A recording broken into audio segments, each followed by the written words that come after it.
On guys, am I audible?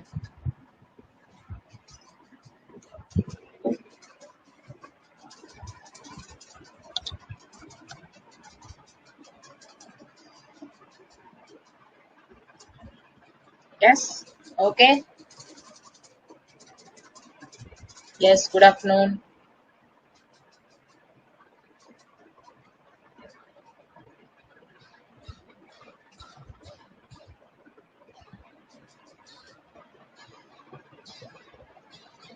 Yes. Okay. So let's wait for 2 more minutes. Okay. Let everyone join the session. Then we'll start.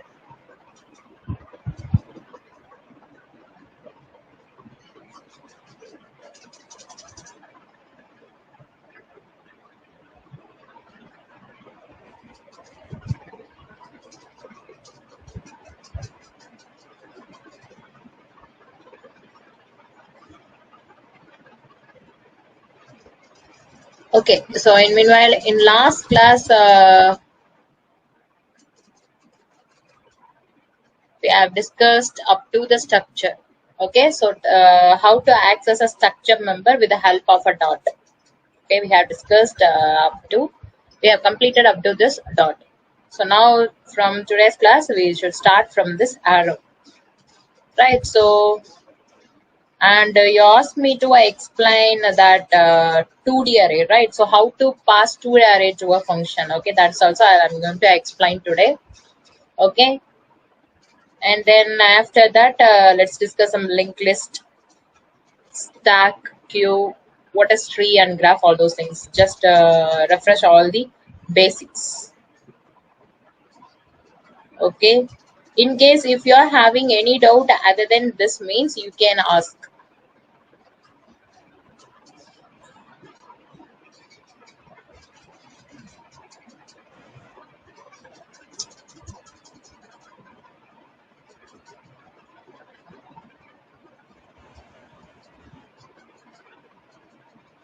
Okay, guys, do you have any doubts in fundamentals? In case if you are having any doubt on a particular topics, you can ask.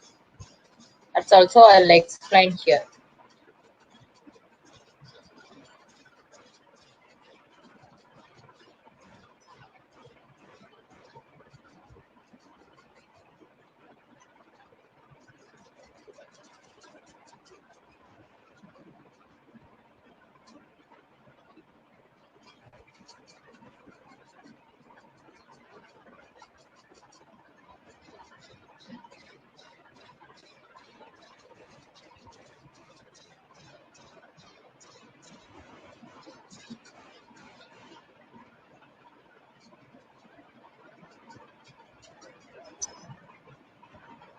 Guys, other than this, do you have any doubt on some particular topic? Okay, shall we start the session? Guys, shall we start?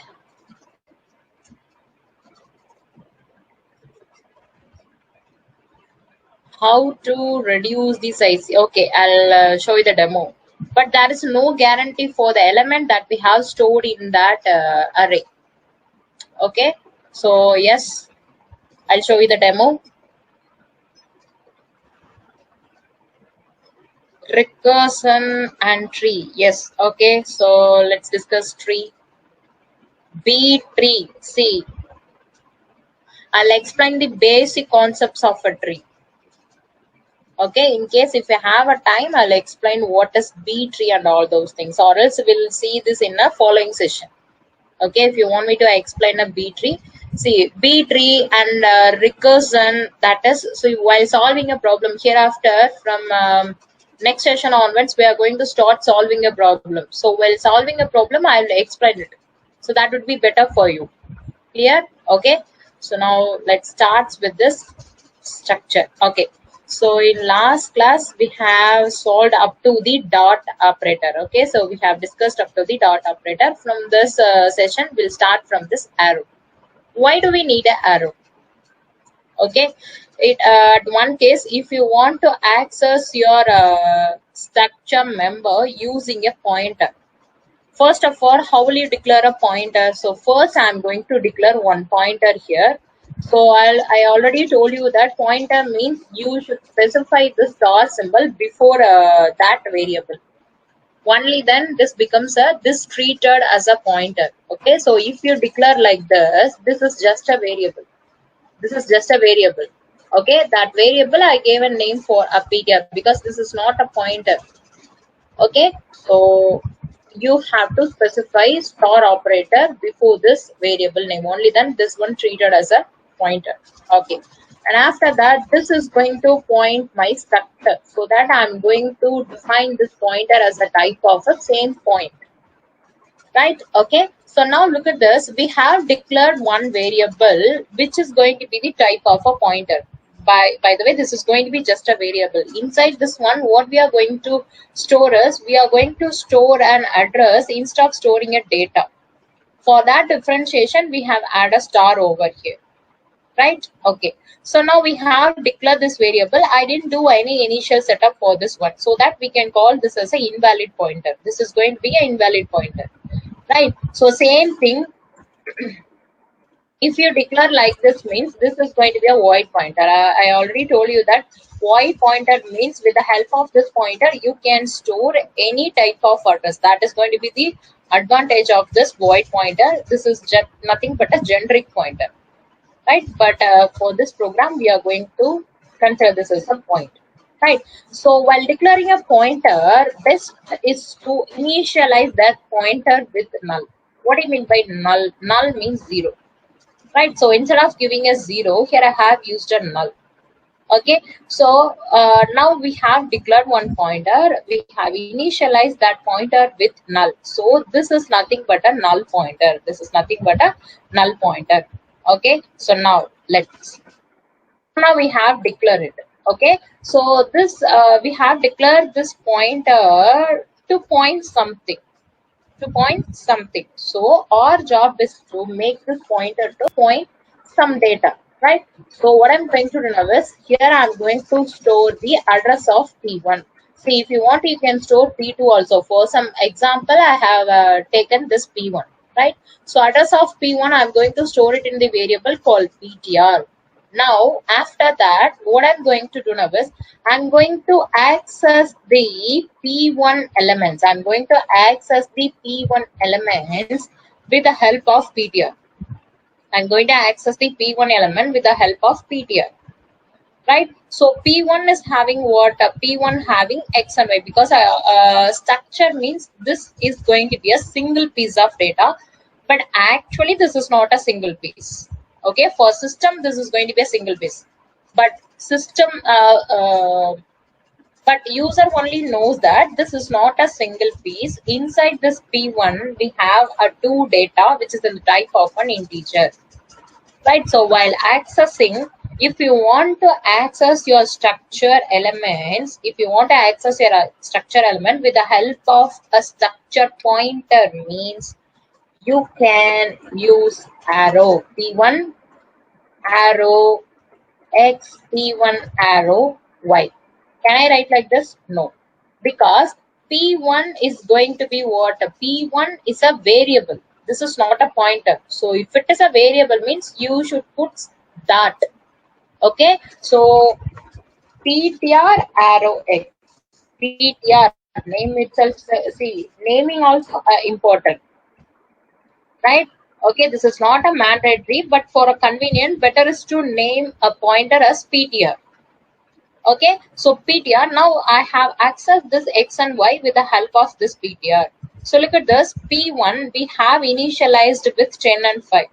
So while printing, what will you get? While printing, you will get 10 and 5 as your result. Yes, that is what we got here. Clear?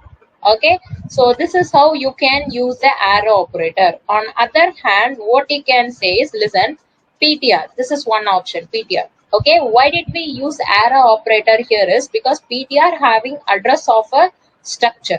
Okay, and we know that whenever you have an address, if you want to take a value from that address means what you can do is you can take a value, but So now look at this. PTR having the address of P1. Okay, the moment you have write a value at PTR, this indicates P1. Now this is going to be P1. This is not the address. But in previous case, if you have access that PTR directly means PTR having address of P1. So if you are having a PTR, you can use the arrow. Without arrow also, we can access that structure elements with the help of a pointer. Okay. So now let me tell you.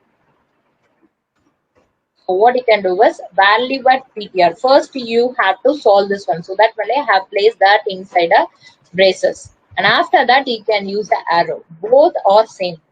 Let me run it. You'll get the same result for both. Both are same. But for us, accessing like this is going to be difficult for us. Right? So accessing like this for always put a value at and open close. So for us, this is going to be a little bit difficult. So that only they have introduced this operator called arrow.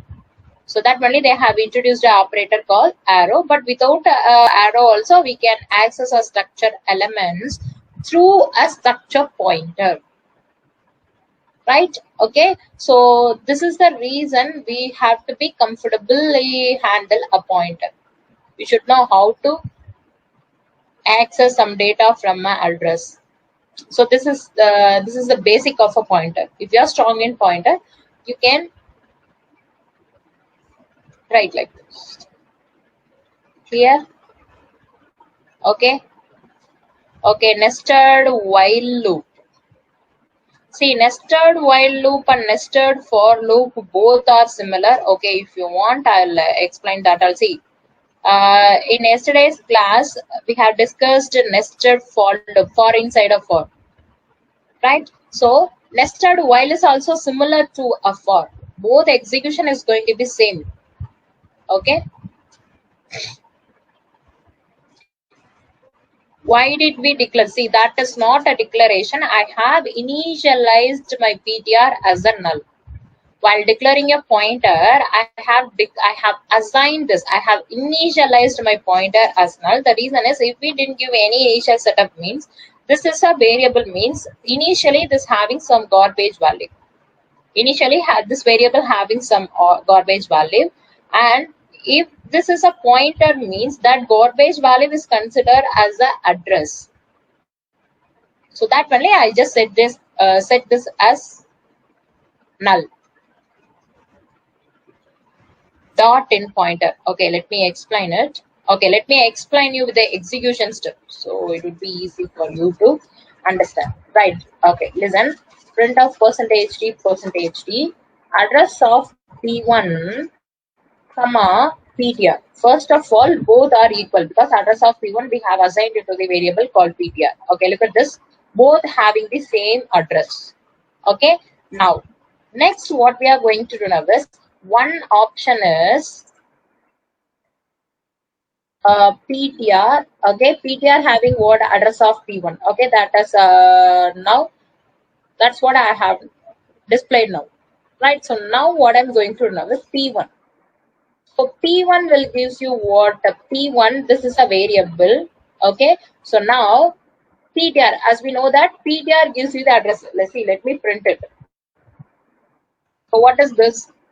Did we assign PTR into address of P1? Yes, address of P1. So while printing,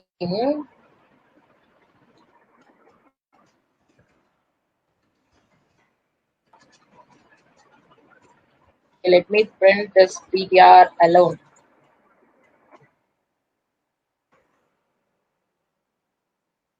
You get the address, right? So whenever you are having an address, how will you get the value from that address? For that, I'm going to use a value at. For that, I'm going to use a value at. Right, so if you are using a value at, this will gives you the 10 automatically. Listen, this P1 is an address. P1 is P1 is the collection of data. Structure is also a collection of data, but here you can have a heterogeneous data. In case if it is an array means you have to store only the homogeneous, right? Okay, but here you can store the heterogeneous data. Like inside a structure, you can have an integer, float, character, integer array, and pointer. Whatever you want, you can store all set of data inside a structure. So that is why we just say this as a user defined data type. Clear? And this is also a collection of data. So address of PTR, this will always refers the first address. This will always refers the first address. But instead of taking this one, what you have to do is you should specify what you want. If you want to access X means you should mention it.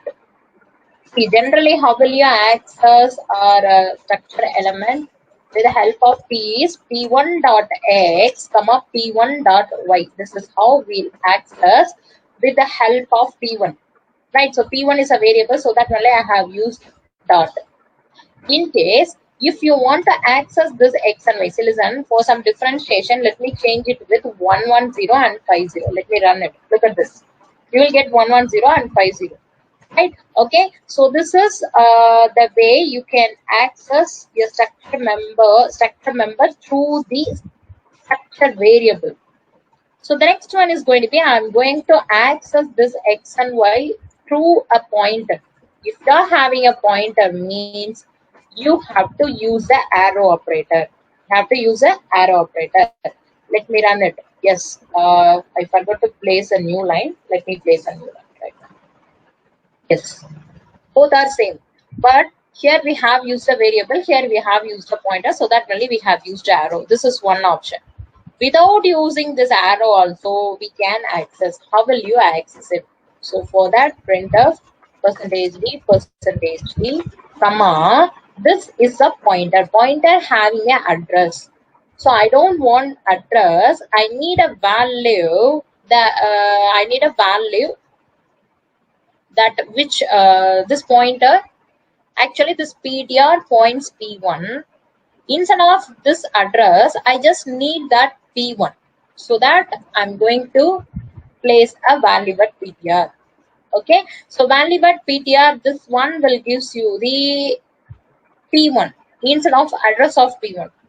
If you are using a PTR, you will get the address of P1 because you have stored address of P1 inside a PTR. Now what I need is value at PTR dot X, comma, same thing, value at PTR dot Y. First you should complete this one and then you have to use dot X and dot Y. Right, okay. Still, if you are having a confusion means, let me explain it with a example. What is structure? Super. What is structure means? Structure is also a collection of data. Right, so listen, here I am going to declare my point structure. This is going to be my point structure. Okay, so inside this one, okay.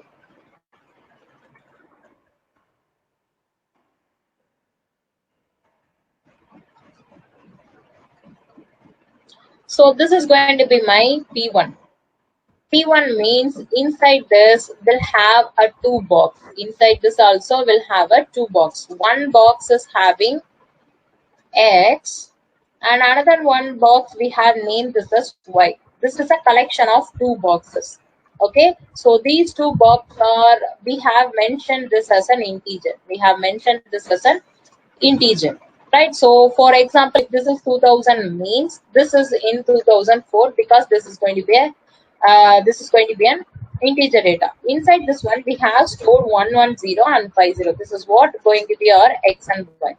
Right, so now this P1 is the collection of X and Y. Inside this P1 we have a 2 variable called X and Y. So this P1 is the collection of X and Y.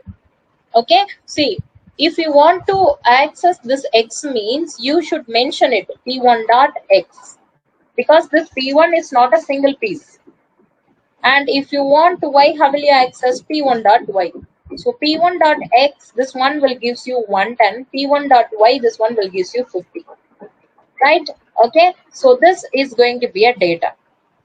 Now what I'm going to know is I'm going to declare one more variable. Okay, this one I'm going to name this as PTR. This one I'm going to name this as PTR. This is one of the variable. That means this also in some memory location. So I'm going to take this as 3000. Right. So inside this PTR, what I'm going to store is PTR is equal to address of P1. So address of P1 means this address will go and sit here. This address will go and sit here. Right. So now tell me, if you are accessing a PTR will gives you what? A PTR will gives you a 2000. Right. So that inside this PTR you have stored a 2000 means definitely PTR will gives you 2000 because PTR having the address of P1. PTR having what? Address of P1. So with the help of this PTR, if you want to access this X means PTR dot X and PTR dot Y. This is how you're supposed to answer. Right. But what I need is instead of this address, I would like to access this P1. So for that only what I'm going to do now is I'm going to write value at PTR.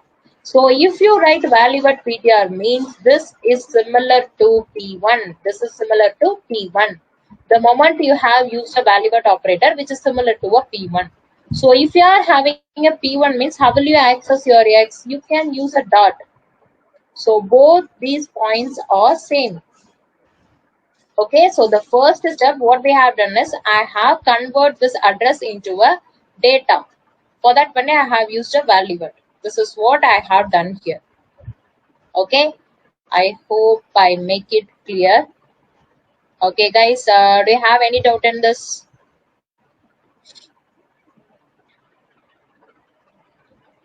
Guys, any doubt in this arrow?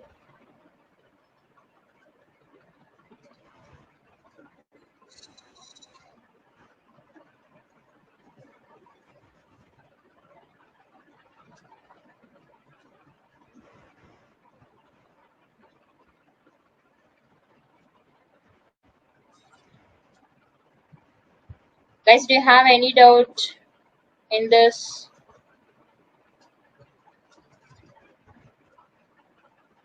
Yes?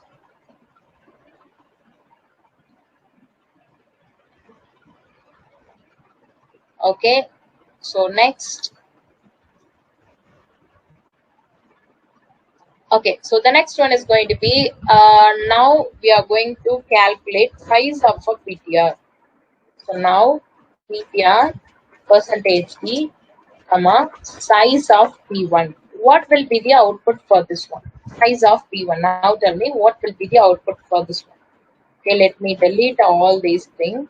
Okay, so what I'm going to do now is I'm going to just declare P1 alone. So now tell me what will be the size of this, sorry, what will be the output for this program? Guys, what will be the output?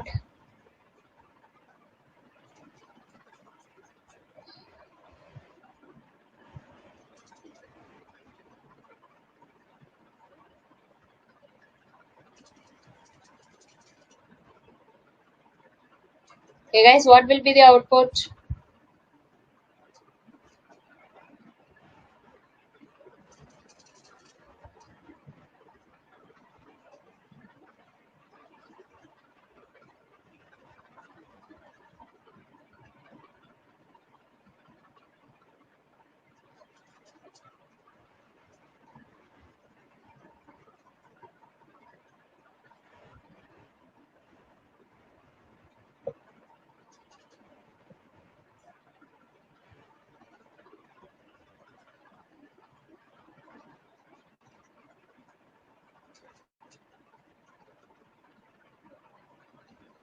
Why are we getting X value when or printing P1 and PTR?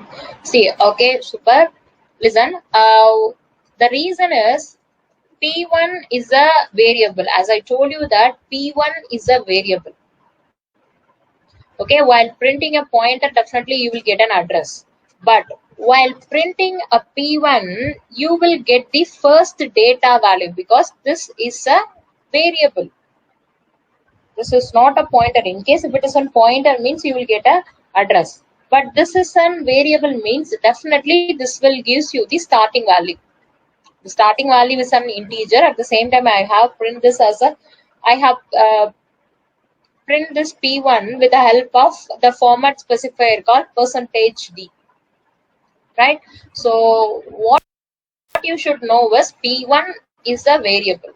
Generally, if you are printing a variable, what will you get? You will get the value. That is why while printing a P1, you will get the X value because X is the first data. Clear? Okay. Padmini, is it clear for you? Okay. Teja said 8. 2 bytes, 2 bytes, 8 bytes. Okay, let's see the output first. Padma, it's clear?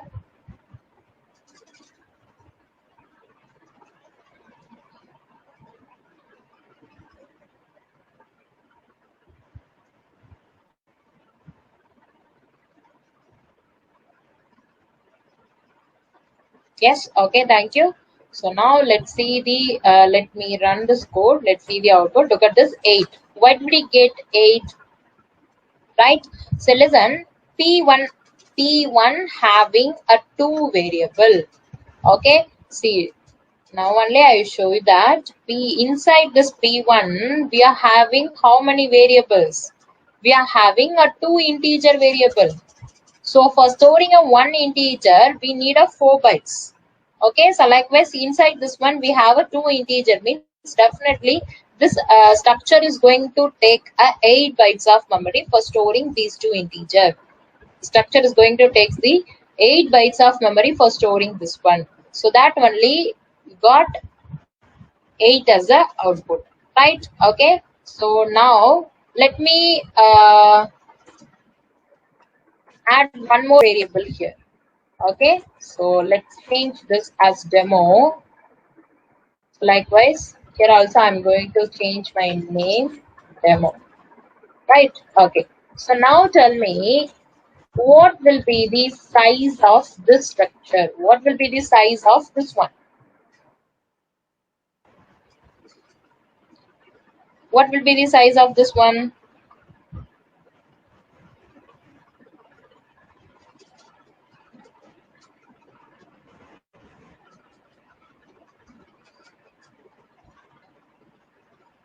Nine. Okay. Anything else? Let me show you the code once again. Look at the code.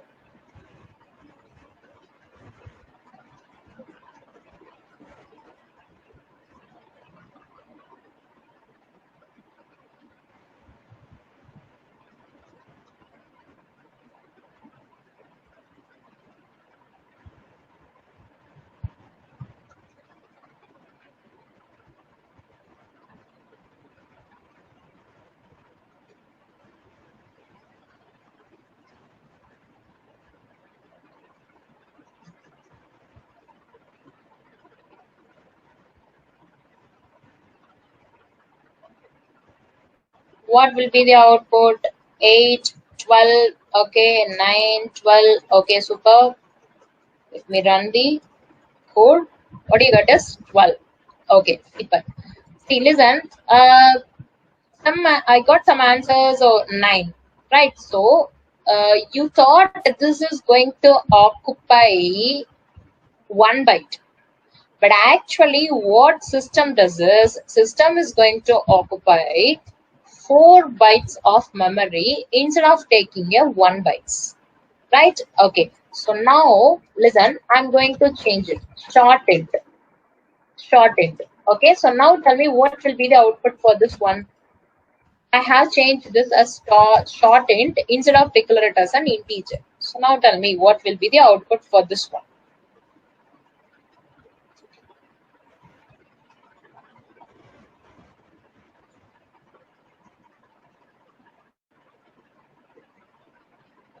Guys, what will be the output for this one?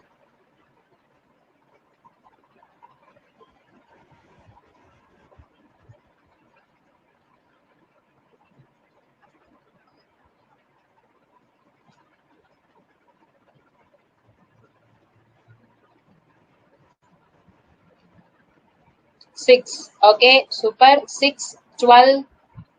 Okay, 6, 12. Let me run it. 6. Super. Excellent. Okay, how it works is Short integer is going to take a 2 bytes of memory. Short integer it's going to take 2 bytes of memory. Right? Okay. So that only first this short int means 2 byte. How many variable we have declared here is 2. So 2 into 2 it's going to be 4. And then while declaring this character, what they have done is instead of declaring a 4, now they have allocated 2 bytes of memory for a character. So previous is short int means the memory is allocated based on that short int. Listen, in case if I have declared one integer variable now, so now tell me what will be the output for this one. So now tell me what will be the output for this one. We have one integer, short int, and then character. Integer, we have declared a 2 short integer variable and then only one character. Right? So how many bytes it's going to allocate for this demo structure?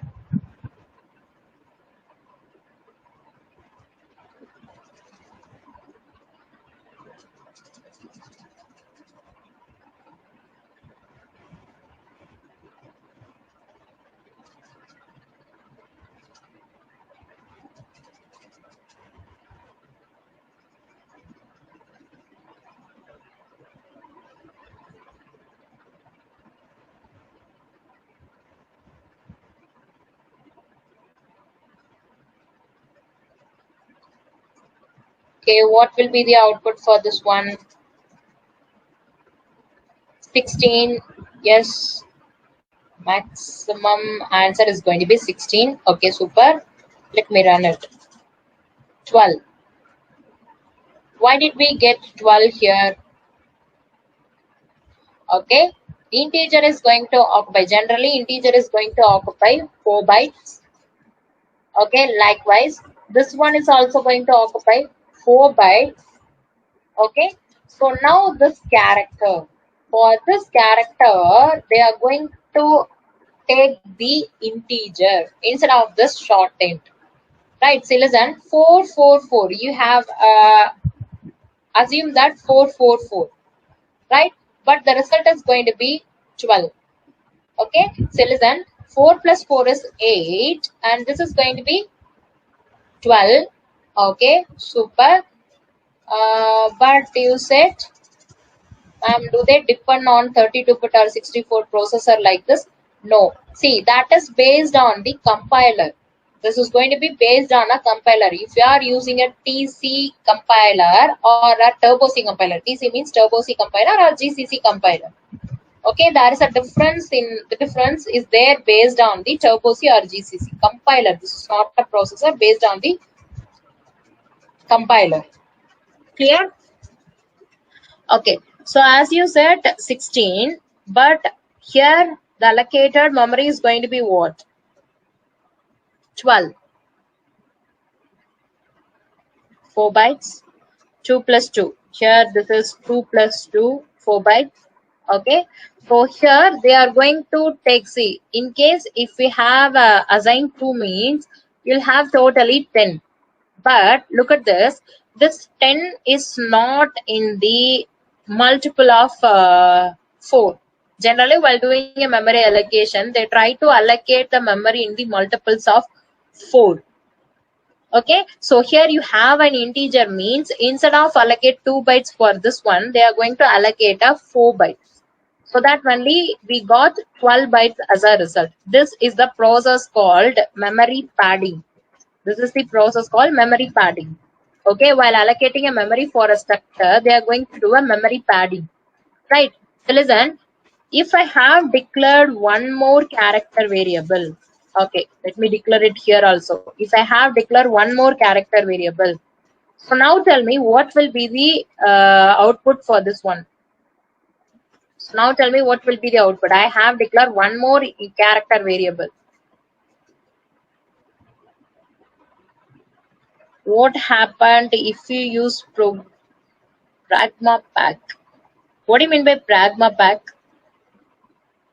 12, okay, super, 12, super, 12, 16. See, your answer is going to be still 12. The reason is initially I have allocated 12, but I have used only what? 9 bytes, because for 4 is going to be integer, for shortened 4 bytes, and then balance for character I have used only the 9 bytes. So the balance is there means they didn't do any allocation. They are going to share that memory. So you can declare 4 character variable. Okay, if you are declaring a 4 character variable means at that case also you are going to share only these 12 bytes of data. If you have declared one more variable, that moment it becomes a 16 bytes. That moment it becomes a 16 bytes. Because we can't allocate, we can't buy a 1 byte of memory. Instead of buying a 1 byte, they are going to buy a 4 bytes, and future they are going to share it. They didn't waste this memory, right? So this is how the memory allocation is worked for a clear. Okay. Okay, guys, is it clear? So now the next one is going to be the union. So now tell me what will be the what if size if long variable is declared. Okay, so listen, and before that I would like to clarify one thing. Listen, in this program, in this GCC compiler, both integer and long integer, it's going to occupy the same bytes of memory. So that only I'm going to print. See, let me command this one. I'm going to print the size of integer and size of long int. Look at it, both having the same. So there is a no difference for this integer and long integer in GCC. In case if it is turbo C means both having a different bytes. In turbo C, integer takes 2 bytes, long integer takes 4 bytes. But in GCC, both are going to take a same thing, right? So integer is going to occupy 4 bytes. If you want more than 4 bytes means you have to go to a long int. You have to go to long integer, right? So now let me run it. Listen, long integer is going to take 8 bytes. Okay, so now you have asked me to change that long int. So that only, instead of changing a long, I'm going to change this as long int. If you have changed this as long int, first let's work for this one character. Okay, then we'll work for the more than one character variable. Okay, so now this is going to occupy 8 bytes. This one is going to generally, this is going to be short integer variable, means this is going to have a 4 bytes of memory. Right, now we have declared one character. Is this is going to allocate for a short int or a long int? Okay, in case if it takes the short int means 8 plus 4 is 12, 12 plus 2 is going to be 14, right? Let's see, in case if they have taken a short int, yes. Now what they have take a short int instead of taking a 8. Okay, see, I already told you that while doing a memory allocation, in case if you are having an integer, means they are going to allocate memory in a force multiples. Okay, in case if it is not means, listen, they have take the short int instead of taking a long int, because short int is going to take a 2 byte, long int is going to take a 8 byte, right? So instead of considering a 8, what they have done is they have take a 2 bytes. So listen, this one is going to take a 2. So 8 plus 4, no, sorry, 14, but what we got is we got 16, right?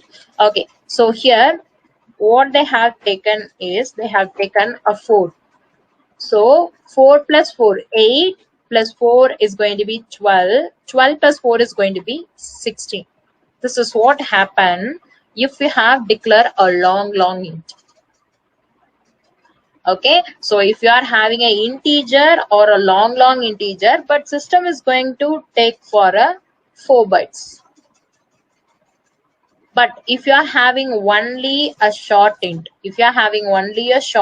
means At that case, they are going to take only a 2 bytes for storing a character, right?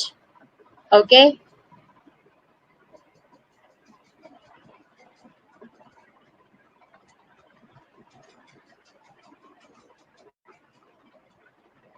See, that is what I am explaining now. If you are having a short int, if you are having the short int means they are going to take only the 2 bytes. The moment you have used an integer or a long integer, they are going to take a 4 bytes. That's it. Clear? Yogeshwari.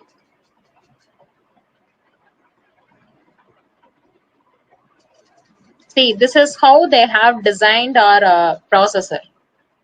This is how our processor works while doing a memory allocation. Clear?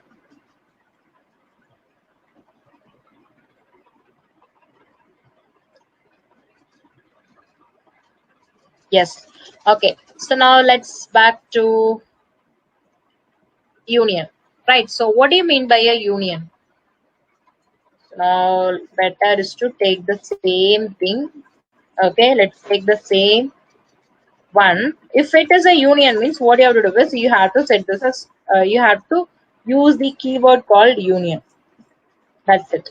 Okay. So while doing a type def also you have to use this union keyword. Right. So now tell me what will be the output for this one.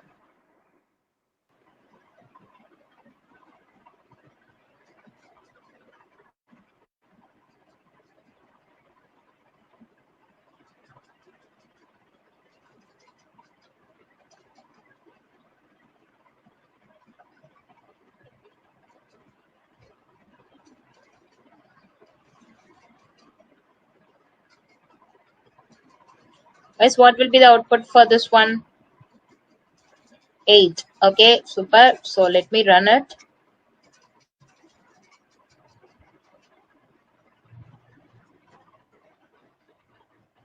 Yes, 8. Because union means the maximum, here the maximum size of a data type is going to be long. 8 is going to be the maximum bytes. So system is going to allocate 8 bytes for this union. So hereafter, these 3 variables are going to share the same memory. These 3 variables are going to share the same memory. Let me explain it with a simple example. Int x and y. Okay, if you are declaring like this, while saying see only one memory is only one integer is going to allocate a memory, right? Okay, so listen. After that, what I'm going to do now is I'm going to assign a value for x. P1 dot x is equal to 10. P1 dot x is equal to 10. Okay, but I'm going to print P1 dot y. P1 dot x is equal to 10. I'm going to print the P1 dot y. Let's see the output. Look at this. P1 dot y is also having what? Same value. Right? In case if you have assigned with 120, the P1 dot y is also having the same value. The reason is memory is common for both x and y. Memory is going to be common for both x and y. Okay, so both variable are sharing the same memory means if you have assigned one value to this one, automatically this is also going to point the same memory. So both having the same memory address. So that only we got the same value. Clear? Okay, so this is what happening while using a union. Okay, what is the use of union? What is going to be the use of union? Give me the application of union.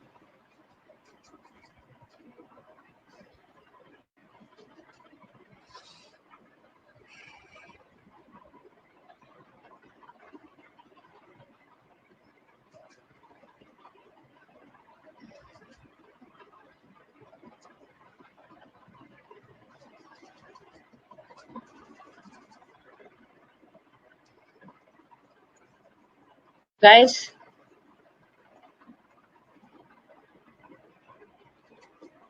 memory waste is reduced. Okay, so listen, Let me explain it with a scenario. So listen, while filling some form, okay, now we are going to fill some form. Means while filling a form, we'll have a status called married and unmarried. Okay, if you're filling it in an online, assume that you're filling it in an online, means you can have that option called married unmarried. Okay, so once you have a choose married, means you should give your spouse details instead of giving your parent details. You should fill your spouse details, right? Okay, in case if you are unmarried, means you can't give your spouse details. In case if you are unmarried, means you have to give your parent details. So parent information and spouse information is slightly a different thing, right? So at a time, see, at a time we are going to say, see, we are going to use either this parent or a spouse. So when you have a situation like this, what we have to do is, for storing a parent information, we need to create a structure. For storing a spouse information, we need to create a separate structure for a spouse and parent. So what you can do is, you can put both the structure into a union. So memory is going to be common. What you can do is, you can use this place is either for your parent information or your spouse information. So definitely this will reduce the memory wastage. Clear? So this is how we can use our union. Clear? Okay. And one more thing I'd like to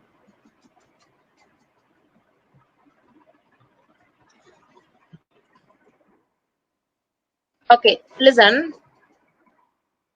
If I mention like this, if I have mentioned like this, first let me run it. Size of P1. Sorry, size of P1. What will you get? You will get the same 4, right? Okay. So now, so listen, this is going to be an integer. In case, now I'm going to change this as a structure. Sorry, structure. In union, there is a no difference, right? So, but I'm going to change this as a structure. X to C. I'll explain it. What is this? Okay, let me explain it later. 2 and 4. So if we have mentioned like this, you will get what? 4 bytes. In union, you have a 4 bytes. That is okay. But look at this. Actually, this one supposed to take a 2 integer. So 2 integer means we need a 8 bytes of memory for storing this one. But what I have done is, listen, what is this x colon 2, y colon 4? This is nothing but a bitwise structure. This is nothing but a bitwise structure. This is nothing but bitwise. See, you can mention here how many bits do you want to store this data. So here I have mentioned only a 2 bits. So with the help of 2 bits, how many values you can store is maximum is going to be 2. See, I'm just talking about the bits. Let me explain. Generally, integer is going to take how many bits? Integer is going to take 4 bytes, means 32 bits. 4 bytes of memory is going to be a 32 bit. But now I'm going to explain only a 2 power 0, 2 power 1. This is 2 power 2. And then 2 power 3, 2 power 4, 2 power 5. 2 power 6, 2 power 7, and then 2 power 8, and then 2 power 9. Okay, this is how this is going to keep on increasing up to what? Up to 2 power 31. Because we are going to work for integer data. Integer is having a 4 bytes. 4 bytes means 1 byte is equal to 8 bits, so totally 32 bit. Right? But what I have mentioned here is, I'm going to take only a 2 bits. 2 bits is enough for me to store this X information. Right? So for that, what they have done is, they are going to allocate this. They are going to allocate this 2 bytes for your X. So with the help of this 2 bytes, how many elements you can store is maximum is going to be 2. that will, okay, just keep this in your mind. We just need only a 2 bits, it's enough, right? Okay, and after that I have mentioned why is need a 4 bytes, why is need a 4 byte, right? So now for some clarity, int x colon true. So now let's see the result. Listen, in this case also this is going to occupy a 4 bytes, because system can't allocate you only up 2 bits. Okay, for some standard they are going to take a 4 bytes, right? So why I'm going to take a 4 bits. So for y is going to take 4 bits. So how many bits do we need here? So totally we need 6 bits is enough. But we had 32 bits. We have allocated what? 32 bits. So you can use only a 6 bits. If you can increase your number of bits. Okay, so listen, the same example, instead of mention it as 2 and 4, what I'm going to do now is I'm going to give 21 and 4, which is 25. Still this is 4, because 21 plus 4 is 25, which is less than equal to what? Which is less than equal to 32. So number of bits we have allocated here is going to be 32, but we need only a 25 bits, right? So in case if I have requested for a 31 bits, 31 will get same 4, because 4 bytes having a 32 bits, right? Okay, if you have increased 21 and 11, what will you get? 32 bits. For 32 bits you can use this 4 bytes is enough for you for storing a 32 bits. The first, look at this, the first 21 bits is for a x and the next 11 bits is for a y, right? If you have increased 1 bits, now look at this, the count of this one will gives you what? 33 bits. But with the help of 4 bytes we can store only a 32 bits, but you need 33 bits. Now it becomes a 8. So the next scaling, next memory padding, next scaling is going to be what? 8. So this is how it works. See, you can reduce your structure memory with the help of this concept. Clear? So this is nothing but a bitwise structure. Clear?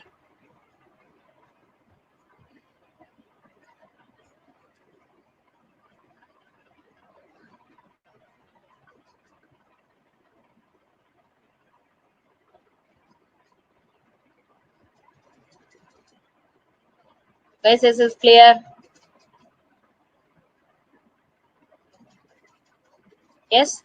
Okay, so now let's move to a 2-dimensional array. Okay, you asked me to explain a matrix and how to pass a 2D array to a function, right? Okay, first let's declare 2D array.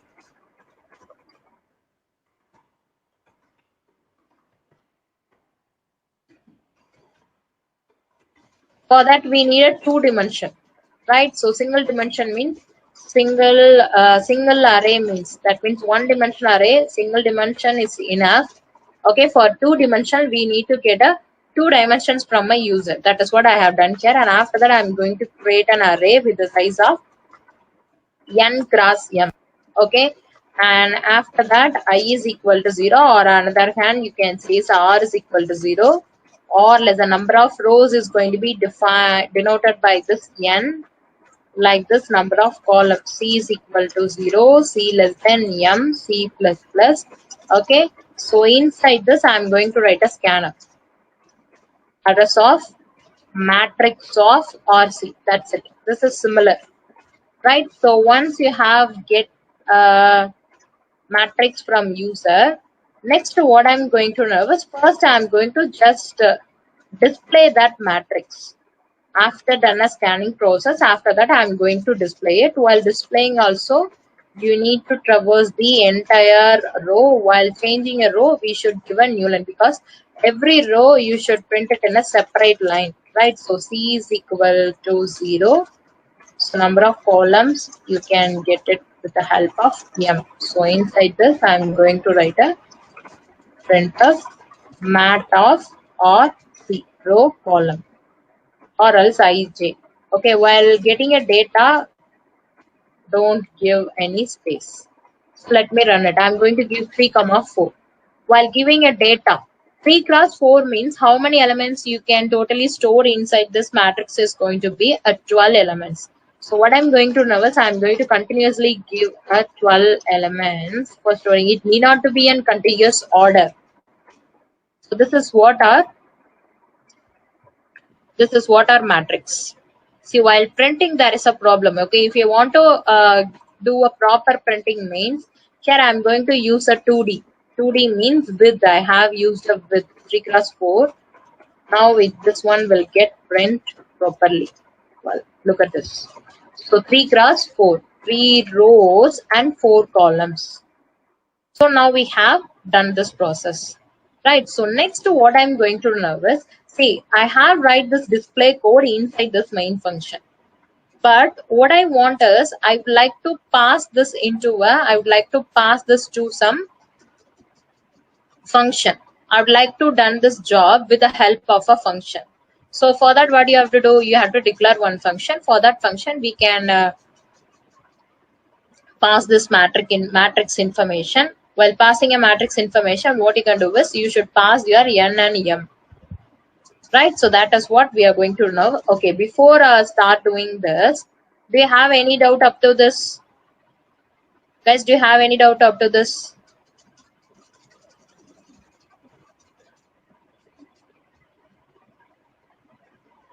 See, majority part is going to be a data structure and algorithm. Okay, for solving a data structure, you should know the C concepts also. So that only we are doing a brush up.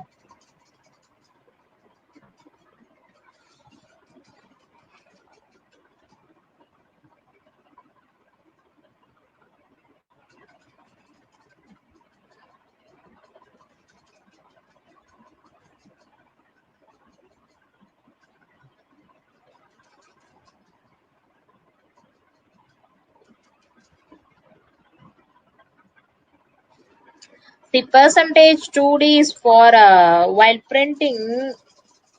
If you have mentioned a 2D means, this is going to take a 2 width for your data for printing. See, while printing, listen. If you print 5 means 5 is generally take a 1 width, right? But while printing, if you have mentioned it as 2D means, what happens is they are going to take a 2 width of place. So they are going to take a 2 width means this place they are going to replace it with a space. So in matrix, we have the combination of both single digit and double digit. So that only I have used percentage 2D. Okay.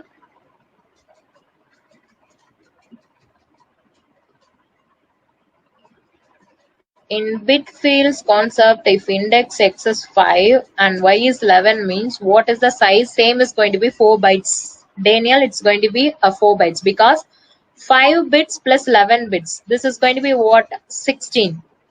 Okay. So 16 bits if you are requesting for a 16 bits, but they are going to allocate for a 4 bytes, which is nothing but 32 bits.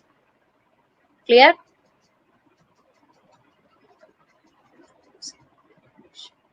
Yes. See, so far we have done a static memory allocation. I will explain how to do a dynamic memory allocation for 2D also. Yes, I will explain it. Sure, I will explain.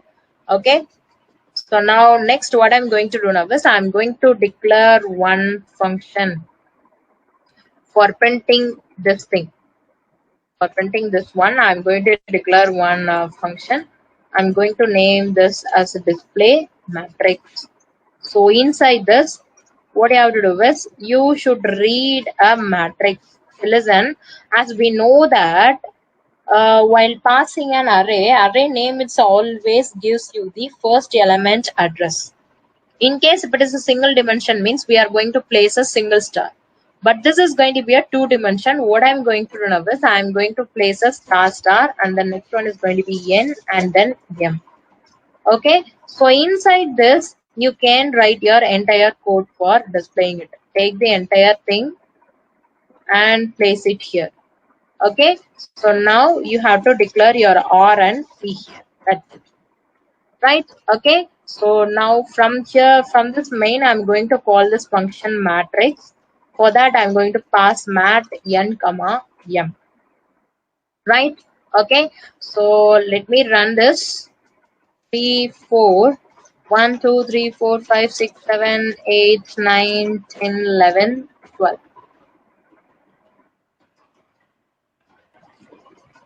Okay, there is a runtime error. There is an error. Okay, listen. Now tell me, is there any error in this display code? Okay, so is there any possibility of having an error in a code? No, because now only we have run this code. Okay, so it works perfectly. So now comes to a question. Look at this. Here you have passed your matrix. Okay, you have received it with the help of a pointer to a pointer. This is nothing but pointer to a pointer or a double pointer. Okay, so far, in case if it is a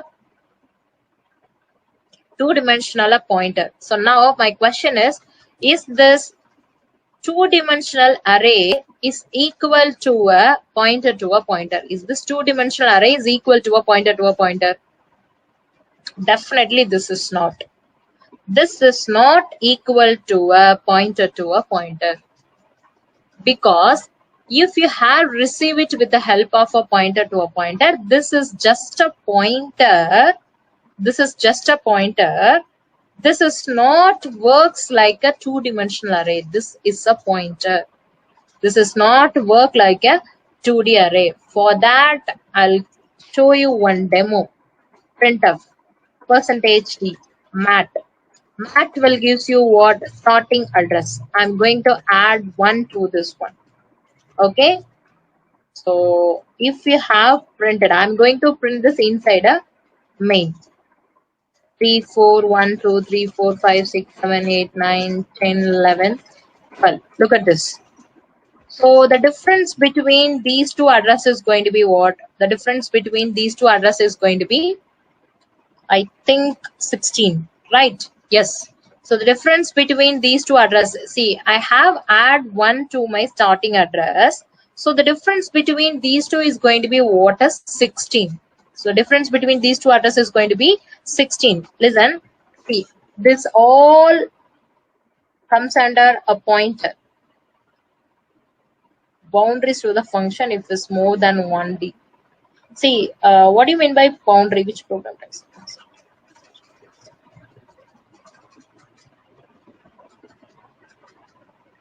Okay, so listen, let me declare one 2D array. 3 cross 4, 2, 3, 4, 1, 2, 3, 4.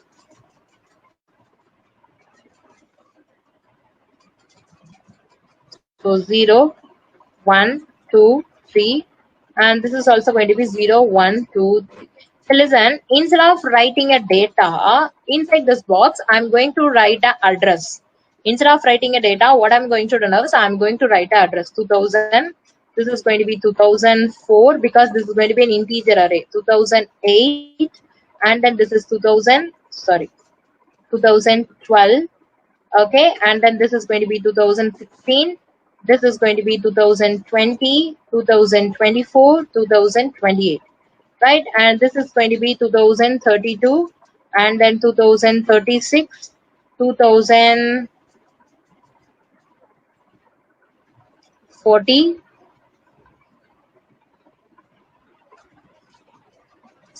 Yes, 40, 2048. And this is going to be 2052, 2056, and then 2060, and then 2064. See, this is an address. This is nothing but an address. This is nothing but address. Okay. So listen, let me give you the quick demo for this one. So 2000, right? So listen, see, from next session onwards, we are going to start solving a problem. But before that, you should get comfortable in a concept. So that while I'm just explaining this pointer concept here, just listen. Okay.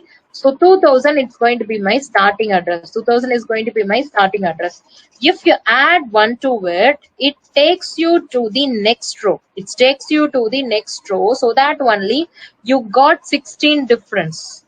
So this is the starting address. If you add 1 to you, this will take you to the next row. Starting address is going to be what? 2016. Next row is address is going to be what? 2016, right? So if you add 1 to this address, if you add 1 to this 2001, this will gives you what? This one will gives you 2016. The same thing if I did inside this function. Let's see the output inside this matrix function. Okay, if you did the same thing, mat and mat plus 1. Let's see, mat and mat plus 1.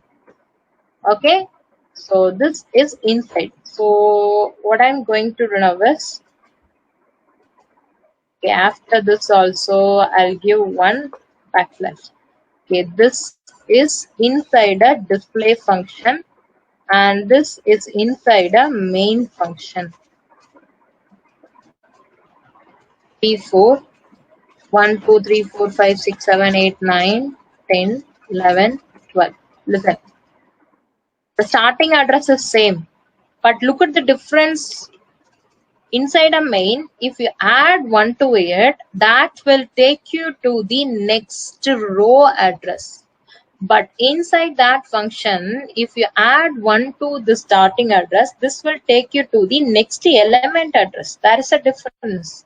So this statement clearly says that they are not equal. If they are not equal means you can't access like this. You can't access like this. For that, one option what you can do is, if you did a dynamic memory allocation here, if you did a dynamic memory allocation here, at that case you can access with the pointer to a pointer. If you did a static allocation, you can't use pointer to a pointer concept in a function. So now how did you solve this? Okay, how did we solve this? So for that, what we have to do is, listen, now I'm going to change my function prototype. So listen carefully. This is the reason I'm going to change this. So first, while calling a function, first thing, you should not receive this as a pointer. Instead of that, you should receive it as an array. But if you are having a 2-dimension, 1 dimension should be a mandatory. 1 dimension should be a mandatory. That is going to be your column size.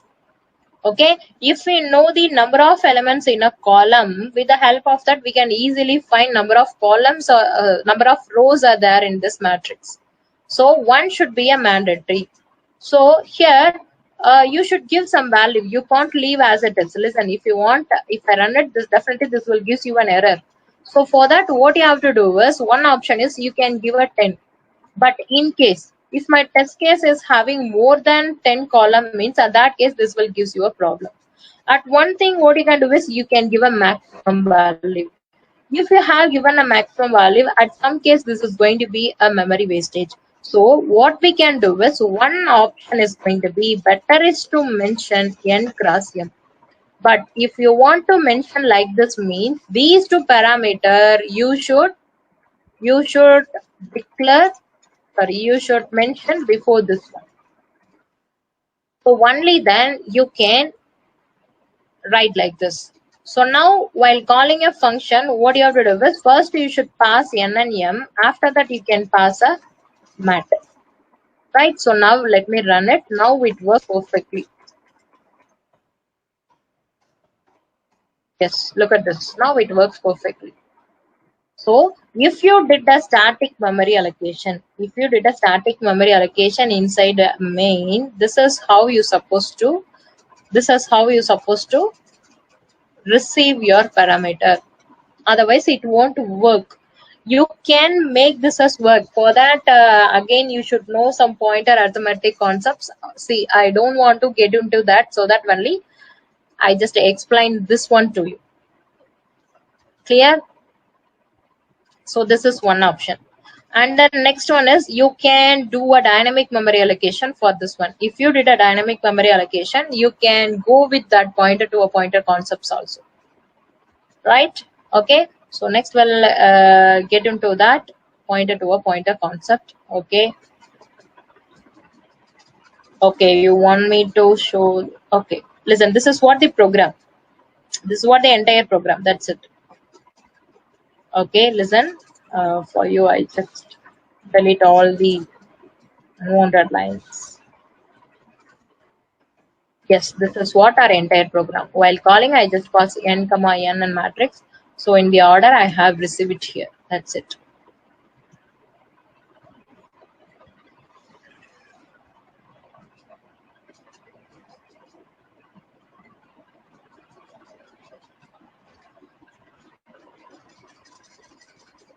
Okay. So do you have any doubt on this? So let's solve one problem.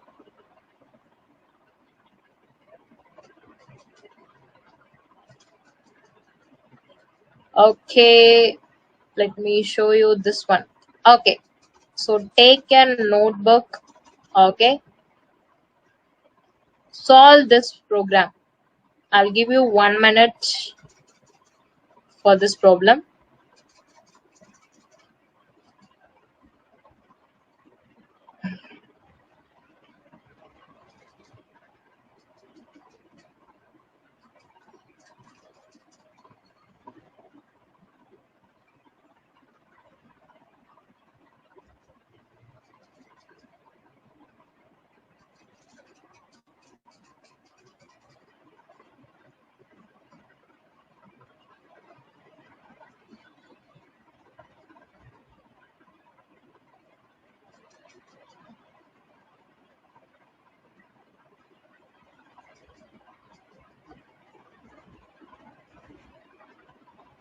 Take your own time. Solve this one. Okay.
218, 128, 128, 228, 128, 118, 214, 218.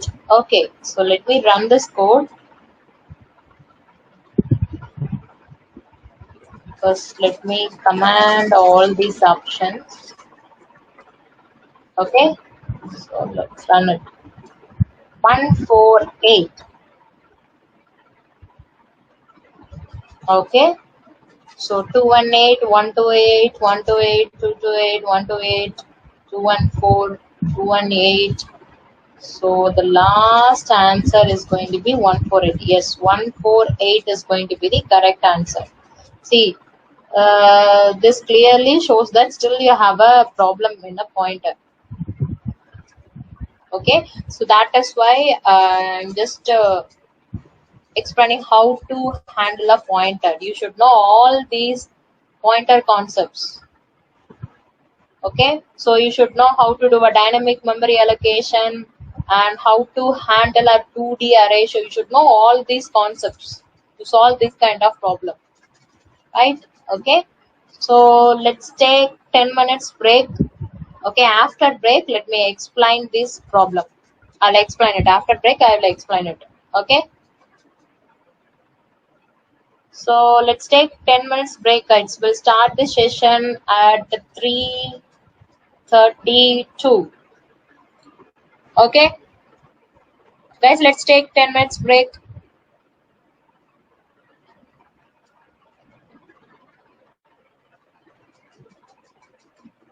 After break, we'll discuss this problem. How did we get this 148? That is I'll explain it. Okay,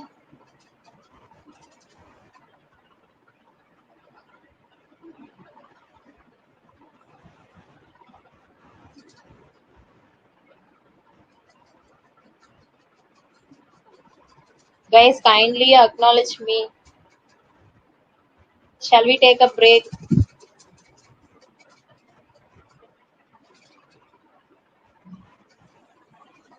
Shall we go for break?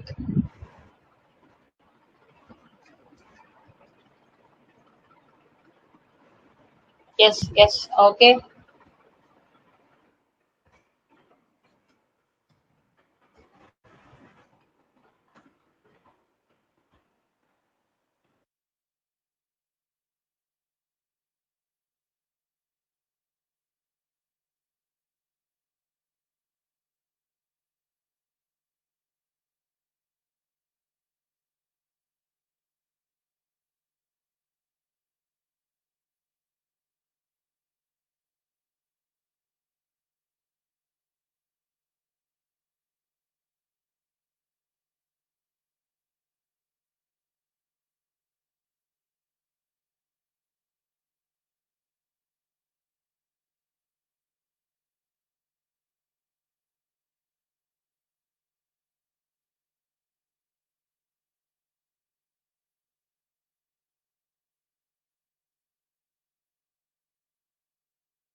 Okay, shall we start the session?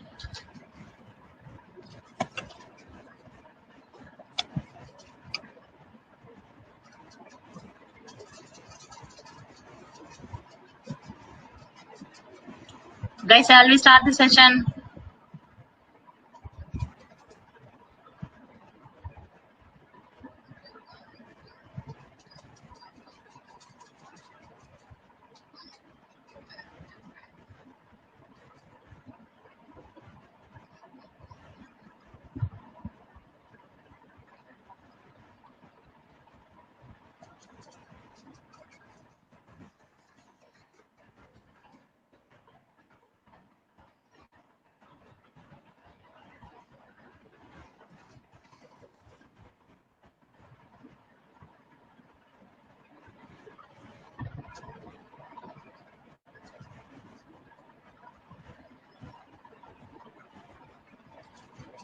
Okay, what about others?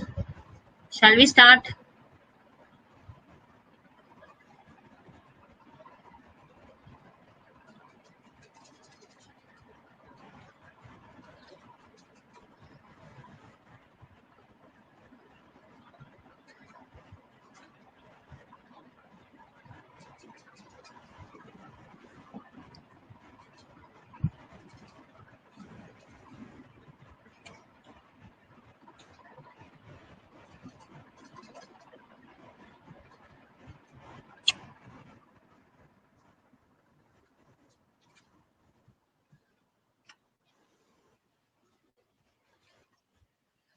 Yes, okay.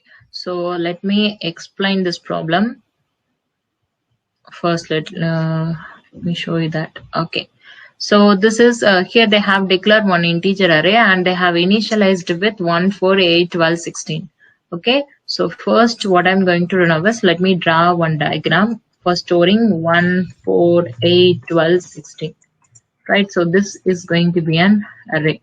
So first let me draw 1, 2, 3. Sorry. I'm going to write inside this one 0, 1, 2, 3, 4. This is nothing but my array index. Okay, inside this one I'm going to store 1, 4, 8, 12, 16. This is nothing but my array elements, right? Okay.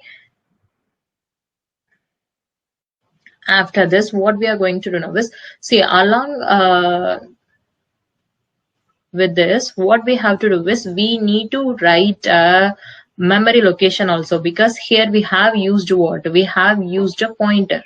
So here we have used a pointer means, so what we have to do is we have to write down a memory location also. If this is 2000 means this is going to be 2004, 2008, and then 2012, and this is going to be 2016. Right? Okay, so now we can start our process. Okay, look at this. Here they have declared a two variable called two pointer called a and b. So that is what I'm going to do. I'm going to create a three variable. One is a, another one is a and b, but both this a and b is going to be a pointer, right? And a, b, I. So first one is going to be, this is A, this is in some location, let's take it as 3000, and B is also going to be a pointer. Let me write 3004, and after that I am going to declare one more variable called I. Okay, this I is in 3008. Okay, let me write like this. Okay, so now we can start our process. So just look at the code. Look at this. They have set this A with a num. Num is nothing but the name of our array. Num is nothing but name of our array. Okay, as we have discussed, array name itself, it gives you the starting element address. Array name itself, it gives you the starting element address. This is going to be a pointer, right? So let me keep this in mind. Okay, A is a pointer, B is a pointer. Inside this one, I'm going to store the address of first element, which is nothing but 2000. So inside this pointer, I have stored this 2000. So this 2000 I have assigned to this variable called A. And after that, they have set this B with the help of num plus 2. So num means array name always gives you the starting address 2000 plus 2. 2000 plus 2. Okay, so 2000 plus 2 means this address plus 2, this will take you to the place of 2008. So this will take you to the place of 2008. So this 2008, we are going to store it in the variable called B. This 2008, we are going to store it here. Right, so after that, they are going to assign this I. So look at this, value at A plus plus. Okay, so value at A plus plus. So first what they are going to do now is, listen, this is an operation, means first they are going to do a value at A. A is having what? Look at the A variable. A is having a 2000. So value at 2000, what will you get? The value you have stored in this address is nothing but 1. So if you write 2000 plus 2, this will gives you 2008. Likewise, value at 2000, what will you get? What will you get is value at 2000 will gives you 1. Value at 2000 will gives you 1. So this one we have stored it here. We have stored in the variable called I. Right. After that, listen, actually the statement is similar to. The statement is similar to what is value at A, right? So once you've done this, and after that, what they are going to do now is they are going to say A is equal to A plus 1. This is similar to A plus plus, right? So now we have done this value at A. And next process is going to be A equal to A plus 1. This is A plus plus. Right, so A is equal to A plus 1 means, look at this A. A is having what? 2000. A is having 2000. Now I am going to add 1 to this one. After that, I'm going to store it in the same place. So 2000 plus 1, definitely this becomes 2004. Right? Okay. So now finally, we are going to print a value. I is having what? 1. While printing I, value at A, value at B. Right. So if you print I, what will you get is you will get 1. If you print I, you will get 1. Value at A. A is pointing at 2004. 2004 having 4. If you take value from that 2004, this will print 4. And look at your B. B is having what? 2008. Right. So inside this 2000 will have 8 means while printing, definitely you will get 8. So the reason for getting 148 is this. So the result is going to be what? Finally, the result is going to be 148. Clear? Okay. Guys, any doubt in this? If you're having any doubt in this question, you can post it.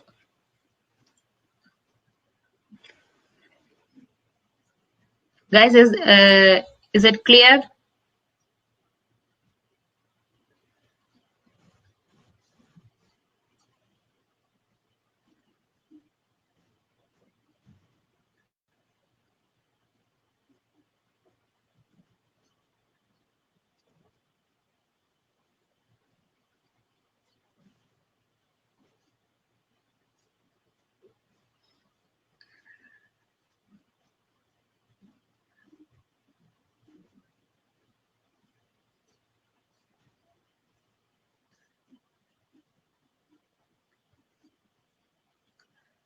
A plus plus is not understand. Okay, let me explain it once. Okay. Okay, first listen.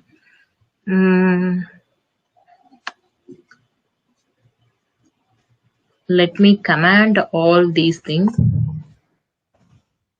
First, let me explain this A plus plus. Okay, so listen. Okay, so now I'm going to declare one pointer A. This A is equal to num. I'm going to assign this A is equal to num means A is having the initial address, which is nothing but starting address of this array. I have stored it in the variable called A. Right, and after that, printf. The printf percentage D. If you write value at A, what will you get? Actually, this A is having the initial address. A is having the first element address. Definitely, you will get 1 because the first element of this array is having 1. So that only we got 1 here. Right? Okay. Now, what we are going to do now is listen, A plus plus. If I write A plus plus, now tell me what will be the output for this one, A plus plus. Okay, a plus plus. If I add one more statement, a plus plus, what will be the output for this one? Yeah, assume that the starting address is going to be 2000. If you have assumed this is 2000 means, if you do a plus plus, what will you get? What will be the output for this one? This code. We'll go step by step. 4, super. 4, 4, 4, excellent, super. So listen, initially A is pointing a starting address, and after that what I have done is I have increment my A value. Actually A plus plus, this is similar to A is equal to A plus 1. This is similar to A is equal to A plus 1, right? So after this assignment, my A value is getting increment by 1. And by the way, this by nature, A is a pointer. So if you increment this one means definitely this is going to point the second element. Second element is having what? 4. So finally, while printing a value at A, definitely you will get what? 4. Yes, that is what happened. Right. So likewise, in case if I add A plus 2. So now tell me what will be the output for this one? What will be the output for this program?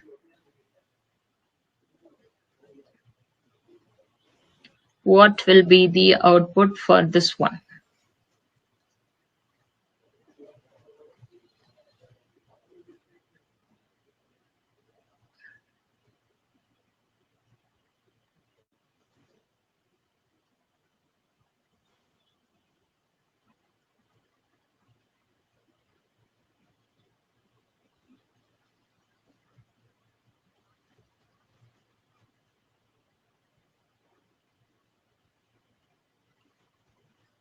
Guess what will be the output, guys?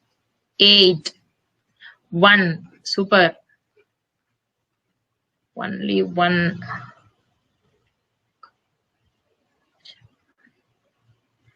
Yes, 1 is the correct answer. Superb, excellent. Listen, here I have done an increment, but I didn't do any assignment. That means I didn't alter my A value. My A is still having a number. Okay, so listen, let me print it. It still points the first number address. Okay, in case if you have write A is equal to A plus 2, at that time what will you get? You will get 8. At that time you will get 8. Right, so super. Now next. Now tell me, I'm going to assign this value into one variable, value at A.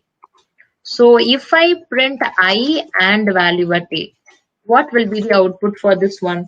I. See, inside this I have stored a value at A. As we know that A is having an address means value at A, definitely you will get some value. That value I have stored it in the variable colon integer means I'm going to declare one integer I. I is just an integer variable. Right, so now I'm going to, after this assignment, I'm going to print this I and then value at A. So now what will be the output for this code? What will be the output for this one? 1 comma 1. Super. So let me run this code. Yes, definitely this will gives you 1 comma 1, because the reason is value at A is also, see, actually what I have done is I have assigned this value at A into A. And after that, I'm going to print this A. In between that, I didn't change my A. Okay. In case after this statement, if I write A plus plus, after this one, if I write A plus plus, now tell me what will be the output for this one. Okay. After done assignment of this A into I, I'm going to alter this A.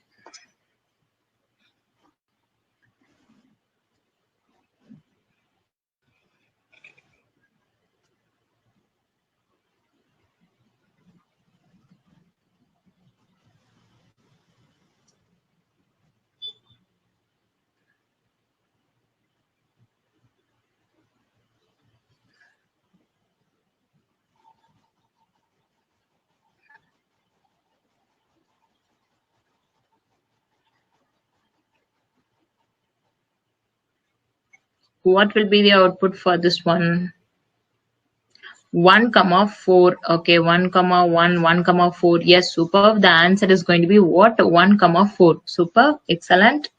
1 comma 4. The reason is after this one you have altered your a value. That is what they have done in your question. Instead of write it in a separate line, what they have done is they have write it here. Okay, so they have write it here. Clear?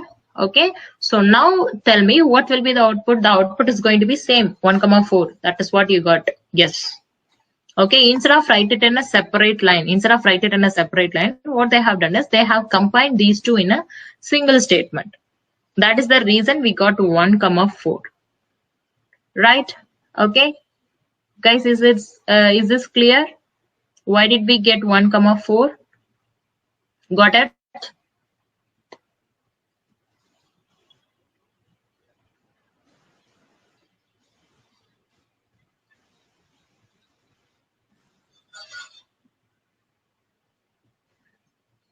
Guys, is this clear for you? Yes?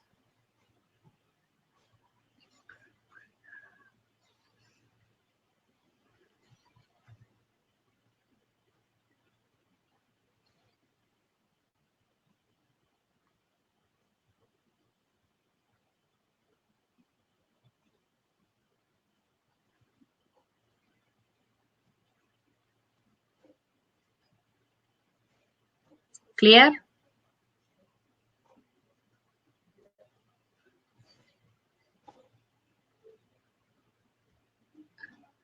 Okay.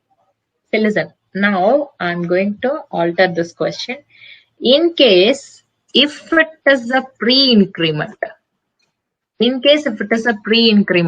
now tell me what will be the output for this code. Now I have changed this as a pre-increment. See, definitely A is going to be get changed. There is no doubt on that. Okay.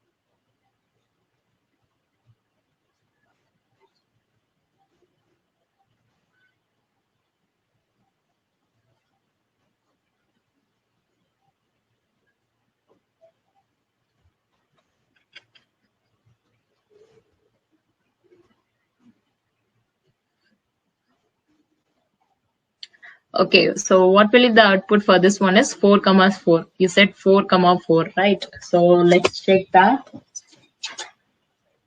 Let me run the code.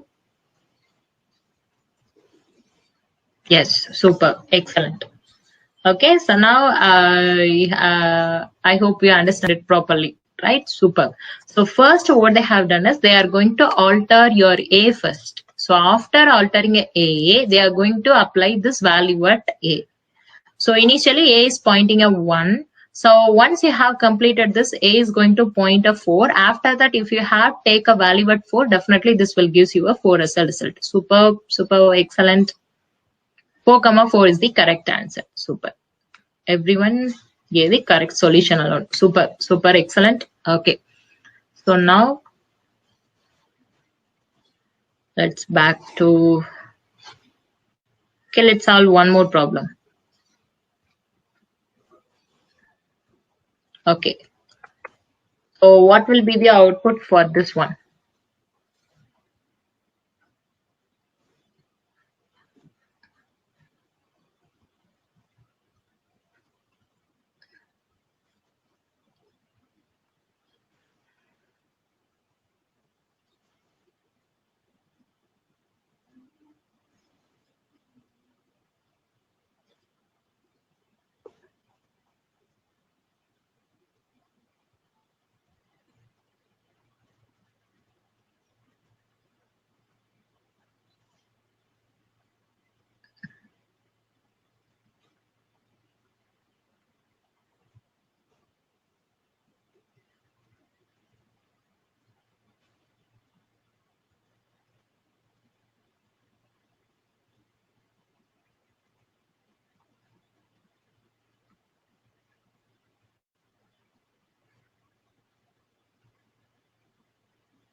Okay, so what will be the output for this one?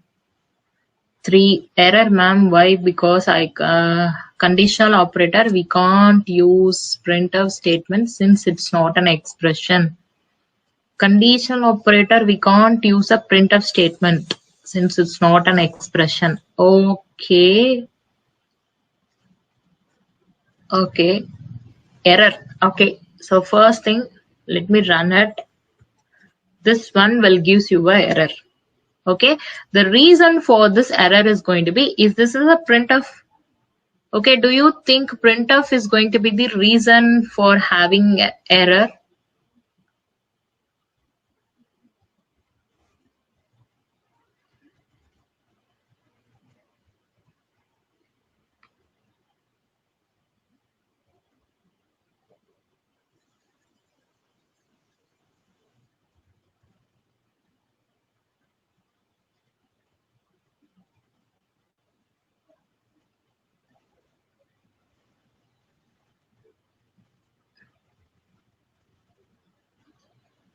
Okay,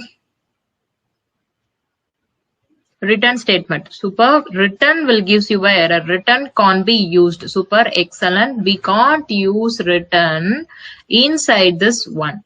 Right? Okay, super. Can't use return inside a terminator operator. I have run the program. See, you can run it. See, listen, if you run it, definitely this one will gives you a error. See, listen, now I'll make you understand clearly. Listen, can I command this? Can I command this return 0? Okay, here I have write a int main. I'm going to command this return 0. Now let me run this. And that case also this will gives you an error. And that case also this one will gives you an error. Expected expression before return. Right? Okay, so now this one will gives you an error. And one more thing, can I write return here? Return 4. Let's make it as simple. Okay, so return x. If I write like this, will it work? No. So that means this statement clearly says that you can't write a return, you can't use return inside your conditional operator. Right, so what we can do is, instead of writing here, so if you want to return some value means that you can write it here, return. So instead of use this keyword inside this, you can write that keyword before this one. So now how is this works like x greater y? This is going to be a question. If it is true means this one is going to return x, else this one is going to return z plus y. Now it works properly. But we didn't get any result because we didn't do any printing. Right? So you can use a return, but this is how you're supposed to use a return. Right? Okay, so you can use a return statement, but this is how you have to use due to a return statement. Yes. No, ma'am, if condition. If condition. See, here there is no if, right? Okay, and this is one option. And next question is, can I write a printf inside this one? Let me print it. So printf x. And then here I'm going to write a printf percentage d. Sorry, this is going to be percentage d and comma j plus 1.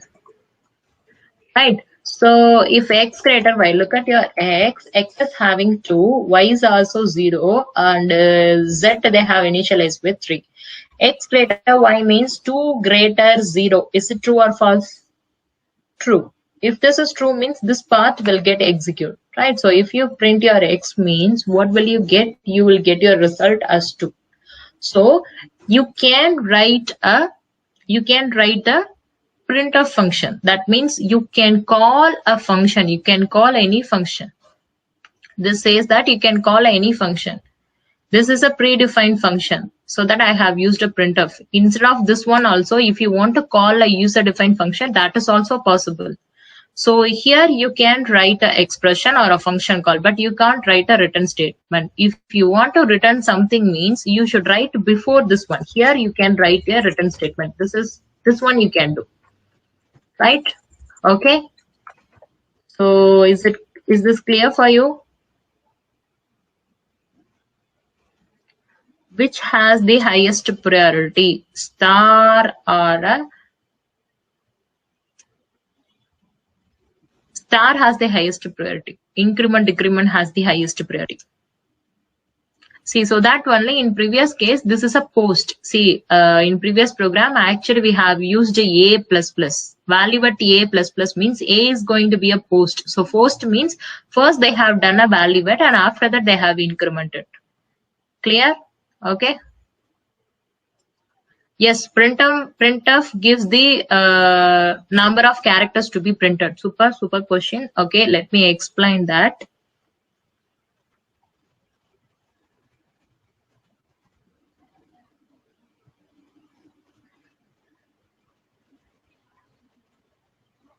Okay, so listen, let me explain that. Printf.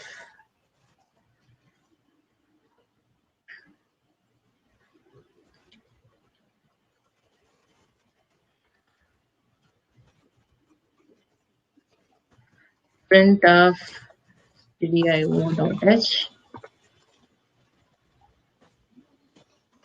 int main. So int c, I'm going to declare one variable. So what I'm going to do now is c is equal to print of hello, right? And after that, I'm going to print this c. So now tell me what will be the output for this code. Like what will be the output for this one, this program? What will be the output for this one?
Hello 5.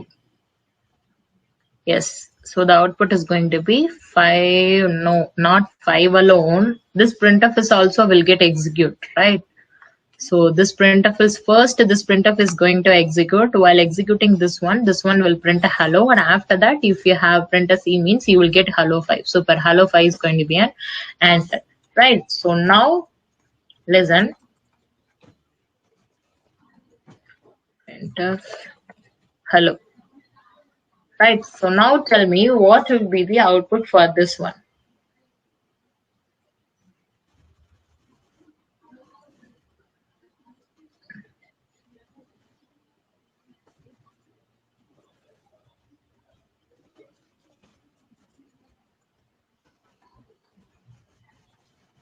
Okay, just take this line. Now tell me what will be the output for this one.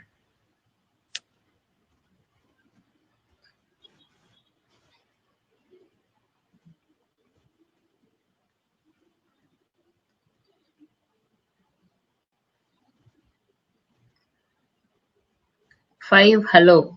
Are you sure? 5 hello 5. Guys, I have changed my question. Just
Okay, so the first 5 will get print. After that 5 hello 7 6. Okay, I'm getting a different value. 5 hello 6, super. 5 hello 7, 5 hello 8. Okay, 5 hello 6, 5 hello 7, 5 hello 8. Okay, so let me run it.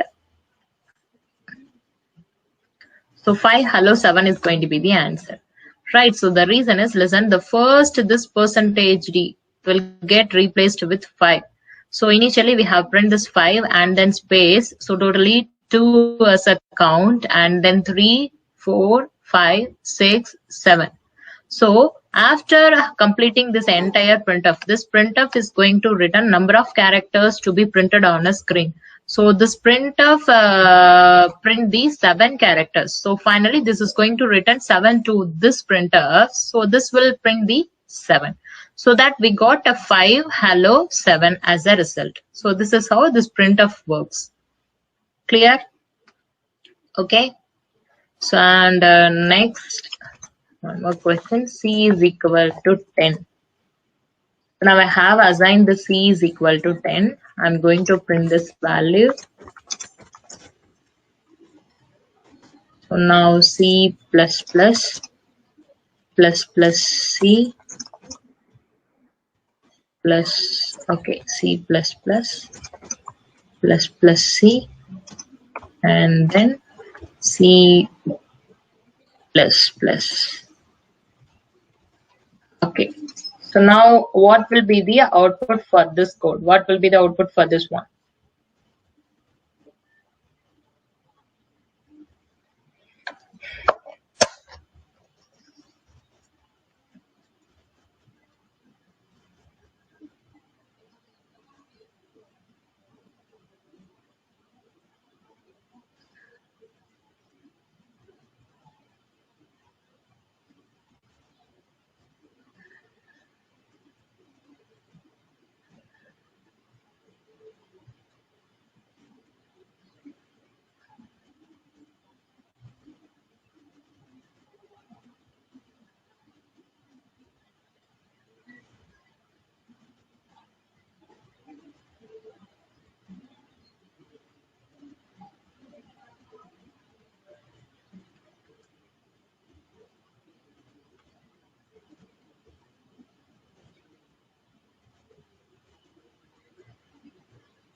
Okay, so what will be the output?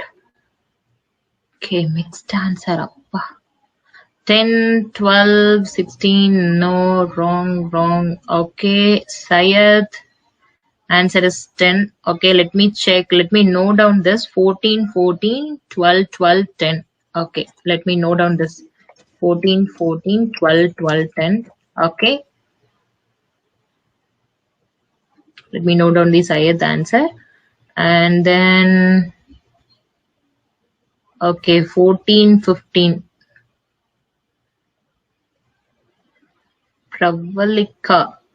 Okay, Pravalika, 14, 15, 12, 15, 10. Super. 14, 15, 12, 15, 10. Yes. And then 10. Okay, Aditya, 14, 15, 12, 15, 10, which is also similar to this answer, to 14, 15, 12, 15, 10. Yes, super. Okay. Okay, and Deekshi, 14, 13, 12, 11, 10. It's in decreasing order. 14, 13, 12, 11, 10. 14, 13, 12, 11, 10. Okay.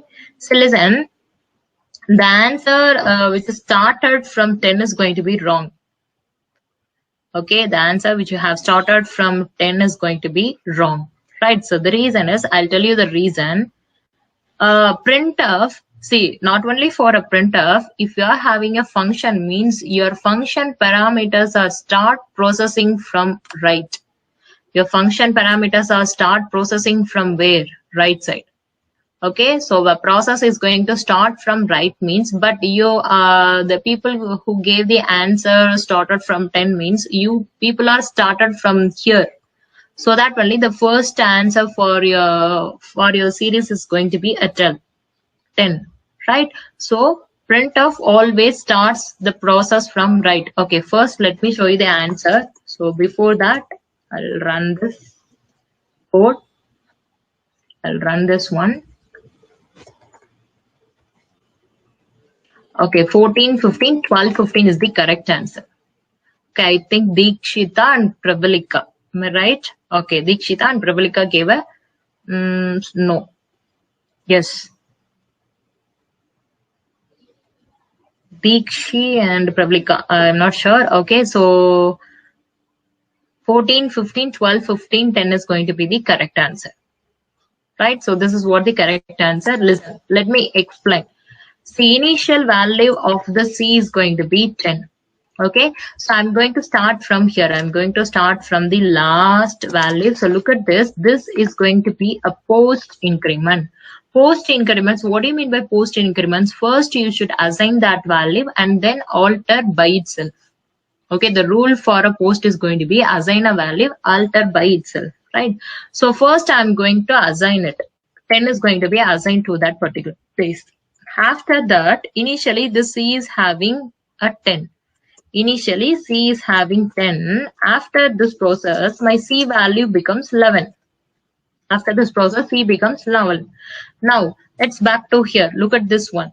This is what this is, pre-increment. So the rule for pre-increment is going to be altered by itself and then assign. So first I'm going to alter this one. So now this becomes a 12. And after that, I'm going to assign my 12 here. After that, I'm going to assign my 12. Right. So now let's back to this one. Post increment. The rule for post one is going to be assign and then alter. Assign, alter. Right. So likewise, this is going to be pre-increment. Pre-increment means first you have to do alter and then assign. Alter and then assign. Okay. So now next one is going to be the post. For post, what you have to do first, you have to assign this value to that place, and after that you have to alter it. Okay, so this one is also Syed answer. It's also a correct one. Okay, Syed gave this answer. This is a correct one. But if you are using a Turbo C compiler, if you are using a TC, if you are using a TC, you will get 14, 14, 12, 10 as a result. Okay. So, and if you are using a GCC, this is the answer for a GCC. If you are using a GCC, what happens is, look at the final value of your C. C is having a 15, right? So what they have to do is, look at this series. This is pre-increment. These two are a pre-increment. So finally, they are going to replace this place with the last value of a C. So C is having a 50 means this place should get replaced with 50. Likewise, this also should get replaced with 50. So that only we have end up with 14, 15, 12, 15, 10. So if you are using a Turbo C, 14, 14, 12, 12, 10 is the correct answer. But in GCC, this is going to be your answer. But the thing is, what you should know is, function always, see, this is not only for an inbuilt function or a user defined function. If it is a function, means parameters are start processing from where? Right side. Parameters are start processing from right side. Clear? Okay. So now, okay, first let me know that, do you have any doubt in this? Guys, do you have any doubt in this? Is it clear for you? If you're having any doubt in this, kindly let me know that.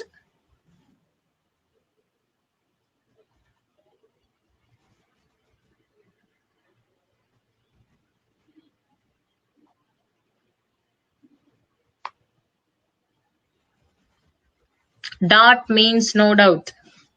Is it? Explain again.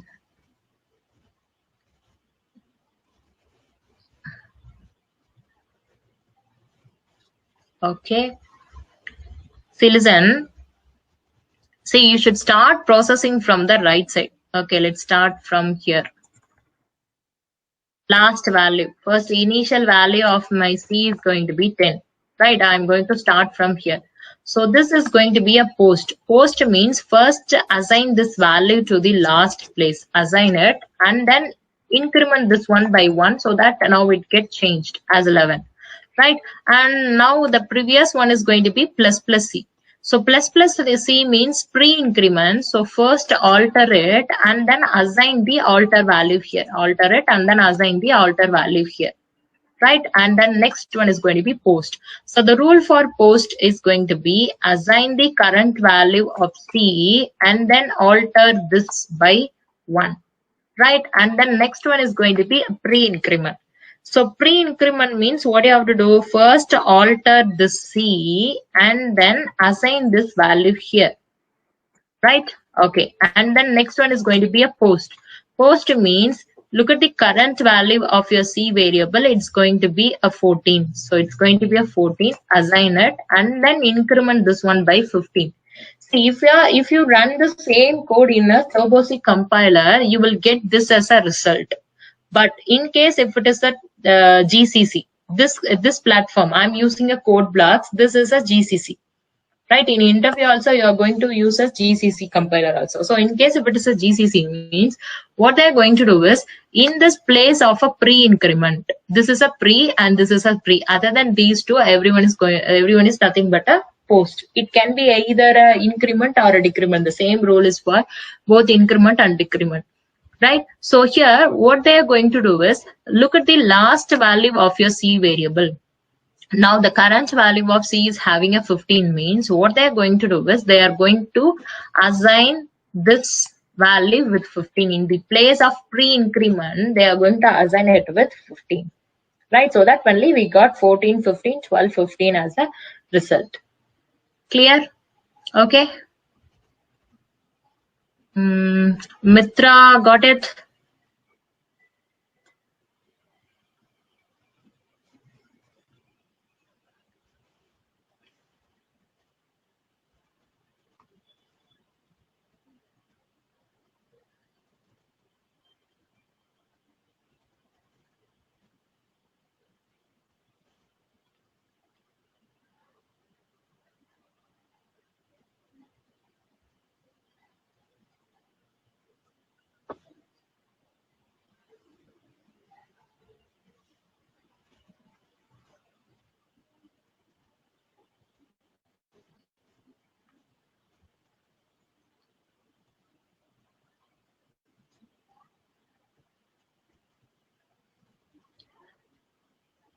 GCC. See, now in every company they are using only a GCC because GCC is a standard one.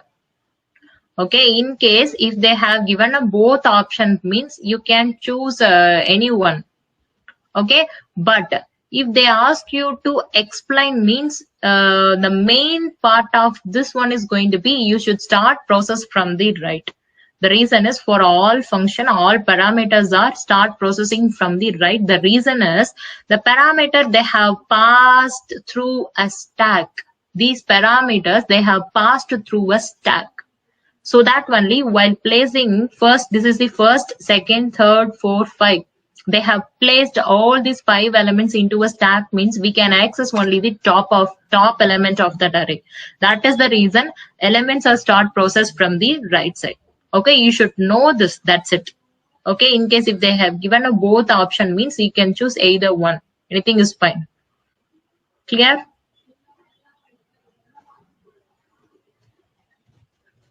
Full form of GCC, I don't know. Okay.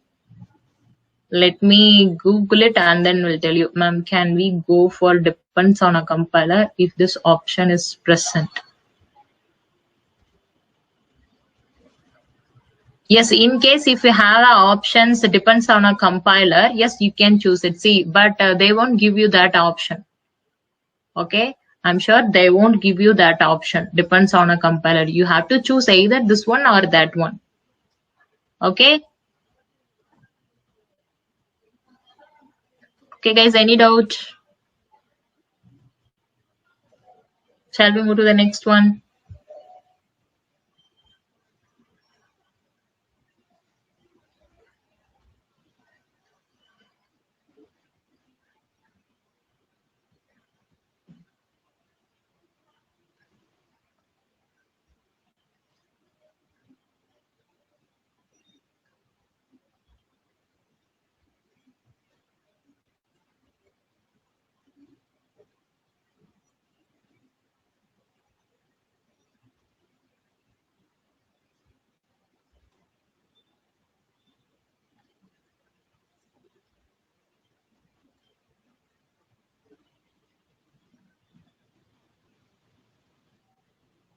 Yes, okay.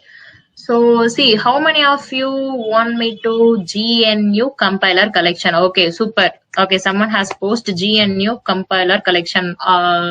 What's the full form of GNU? Okay, start googling. What's the full form of GNU? Super, GNU compiler collection. Okay, super. So listen, see, how many of you want me to explain the dynamic memory allocation for a 2D? See, based on your response, I'm gonna decide will I handle it or not. How many of you want me to explain dynamic memory allocation for 2D, two-dimensional array?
Okay, so let's start. Most of the people wants to explain.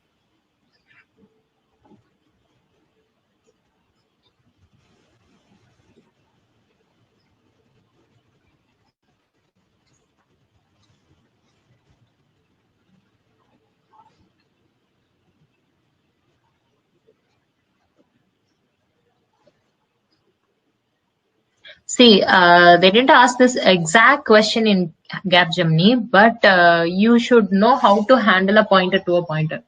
Sometimes, see, like we have discussed one question, right? Let me show you that question. So listen, this is one question. This is one of the question. Here they have used a pointer for the single dimensional array. In case if you have the same kind of question for a 2D array, at that time you should know how to handle that pointer to a pointer concept. So that only I'm going to explain this pointer to a pointer concept for handling a pointer kind of problem, for solving a pointer related problem.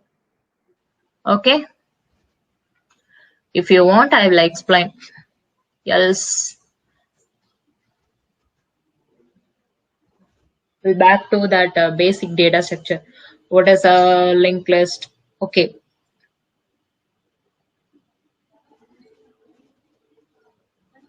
Guys, what can we do now?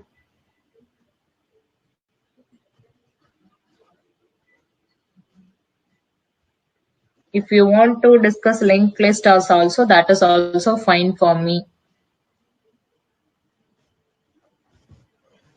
Linked list, trees. Okay, see, that is a basic structure of, see, we are going to discuss only the basic structure. Okay, ma'am, when passing to a 2D array to a function as print, getting zeros. Int m and m. No, definitely it works. 2D array to a function as print int n comma m comma a of nm. I'm getting zero. No, definitely it works, right? So that is what I have done in my code also. Listen, if you want, let me show you that one. Yes, look at this. Here I have declared it as mn. While passing a function, I have passed n and m along with its matrix. Here I have received it as int m n mat of n comma n. And after that, inside this one, I have done a printing. So it works perfectly for me, right? If you want, let me run it once. 2 comma 5. So 2 comma 5 means you should give a 10 elements, 2 rows, 5 columns. Yes, this is what our matrix. 2 rows, 5 columns. It works perfectly. No problem in this. What you have missed? It works. It works fine. Yes, it works. Okay, so let me explain that dynamic memory allocation. Okay, don't waste time. Okay, so listen. See, you know how to do a dynamic memory allocation for a single dimensional array, right? I hope you know that how to do dynamic memory allocation for single dimensional, right? So what do you mean by two dimensional? Two dimensional is nothing but collection of a single dimension. Two dimensional is nothing but collection of a single dimensional, right? So first let's work for a single dimension. Okay, then we will convert that into a 2D, right? So my expectation is going to be int mat of 3 comma 4. This is what my expectation. This is what my expectation.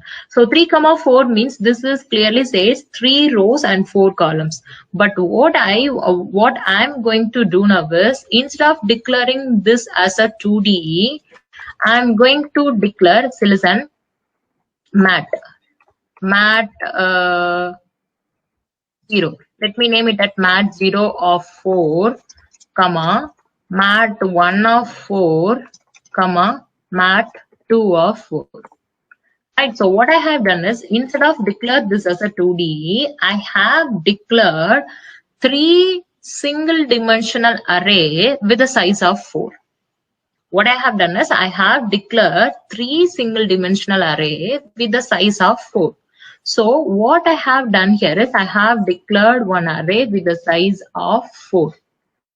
Right, so for this one, I gave a name as mat0. Right, so likewise, here also we are going to declare one more array with a size of 4. Okay, this one we can name it as mat1. Likewise, here also we are going to declare one more array with the name of mat2. So this is in 0th index, 1 index, 2 index, 3 index. Likewise, this is also presented 0, 1, 2, 3. Okay, so this is 0, 1, 2, 3. This is what we have done now. Right? Okay. So now tell me, see, don't bother about this line. So now look at this one. Is this a static or a dynamic? Is this going to be a static or dynamic? Definitely this part is going to be a static memory allocation. Right? So, but now we are going to discuss for a dynamic memory allocation. So what I'm going to do now is, instead of declare this array as a static, I'm going to do a dynamic memory allocation. I'm going to do a dynamic memory allocation. Right? So let me explain it here. So listen.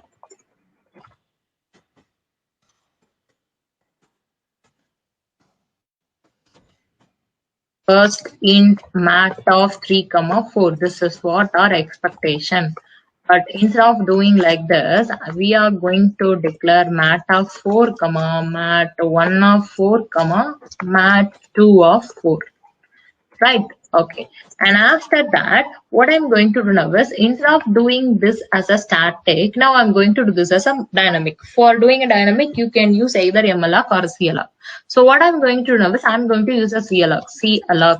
How many elements? Look at this number of elements, comma, size of each element. Number of elements is going to be 4, comma, size of each element. Look at the type of this array. This is going to be an integer. So here I'm going to write an integer. Generally, CLOC function will return an address, so that I'm going to write a star.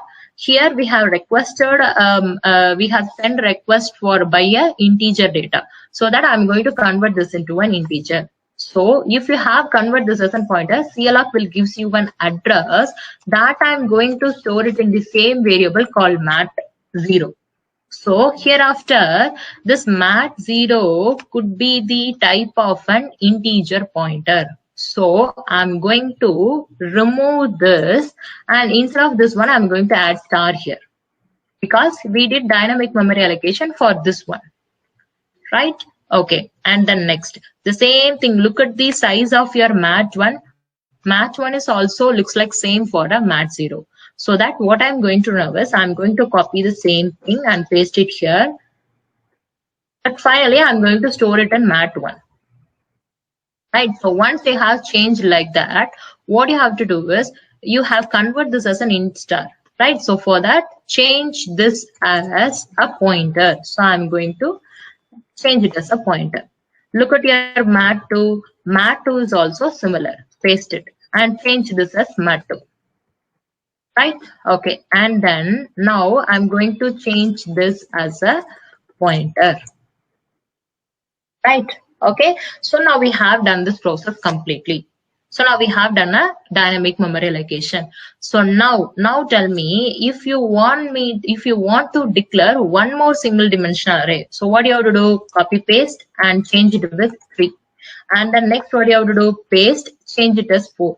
Can we declare our variable like this? In case I would like to declare 100 single dimensional array. I would like to declare 100 single dimensional array. Can I do? Is this fine to create 100 different pointer variables for storing the single dimensional array? Is this fine? No. So for that, what I'm going to do now is, listen. This is nothing but the collection of variables. How many variables are there? 3 variables are there. How many variables? Let's take 3. The same rule you can work for a n numbers. But in our example, how many elements are there? 3 elements are there. Right. So look at this 3 elements. So if you want to store more than 1 element, means at that case we need an array. So that is what I'm going to do now. I'm going to declare one array. How many elements are there? 3 elements are there that are all the type of a pointer. So now how to read this one is, mat is an array with the size of 3, which are all the type of an integer pointer. See, you can compare your star here also, but the meaning is going to be, you should start from your variable name. So how to read a particular variable is, always you should start from your variable name. Start from here. Mat is an array. Array is having what? How many elements are there? 3 elements are there, which are all a pointer, is a type of an integer. Which are all the type of an integer. Right? On the other hand, you can call this as mat is an array, okay, with the size of 3. This is going to store the integer pointer. That's it. So now you don't need to declare like this. Instead of declaring like this, I have convert this as an array. Right? Okay. So do you have any doubt up to this? Guys, do you have any doubt up to this? Okay, hash include, I didn't write hash include. Yes. For malloc, if you want to use malloc or CLOC, yes, we have to use a stdlib or malloc.h. We have to include malloc.h. Okay. Guys, do you have any doubt up to this? Shall I proceed?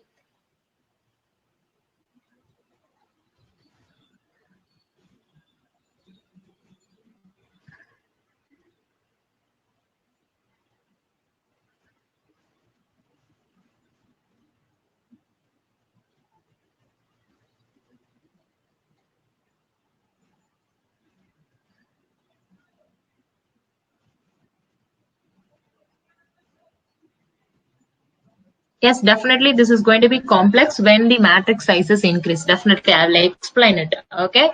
So now next what I'm going to do now is, next question is, can we do malloc? Yes, you can do a malloc. You can do a malloc, but you can't write m comma m into n. Guys, you have to be careful. If you have allocate your memory like this means, this is the memory allocation for a single dimensional array. So hereafter, what you can do is, you can view the single dimensional as 2D. Okay, but here we are doing something different. Here I'm going to take this as a 2D instead of consider this as a single dimensional array. Right? Okay. So now listen. So now what I'm going to do now is, next my question is this a static? Is this a static? No, this is not a static. Now I'm going to do a static. See, before that, hereafter there is a no variable called mat0, mat1 and mat2. So for that, what you have to do is, we have changed this as an array, so that I'm going to use an index to store this value. First change. Right? And after that, mat is an array having a 3 element means, is this a static? No, this is not static. So what I'm going to do now is CLOC. Look at this array.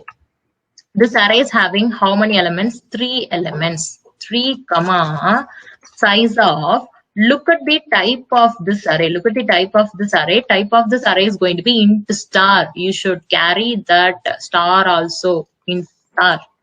Right? And after that, I'm going to do a typecasting. While doing a typecasting, the star should be there, because malloc or CLOC, this is going to return the address. For storing that address, definitely we need a star. And look at this. Here we have sent a request for a int star. So that here you should write a int star. Automatically it becomes a 2-pointer. Okay, see, the first star is going to be CLOC returns the address, so that I have put a star. And after that, we bought a memory for a int star means, while doing a typecast, you should write a int star here. So it will automatically becomes a pointer to a pointer. After that, you can store it in the variable called mat. And after that, what you can do is, you can remove this 3.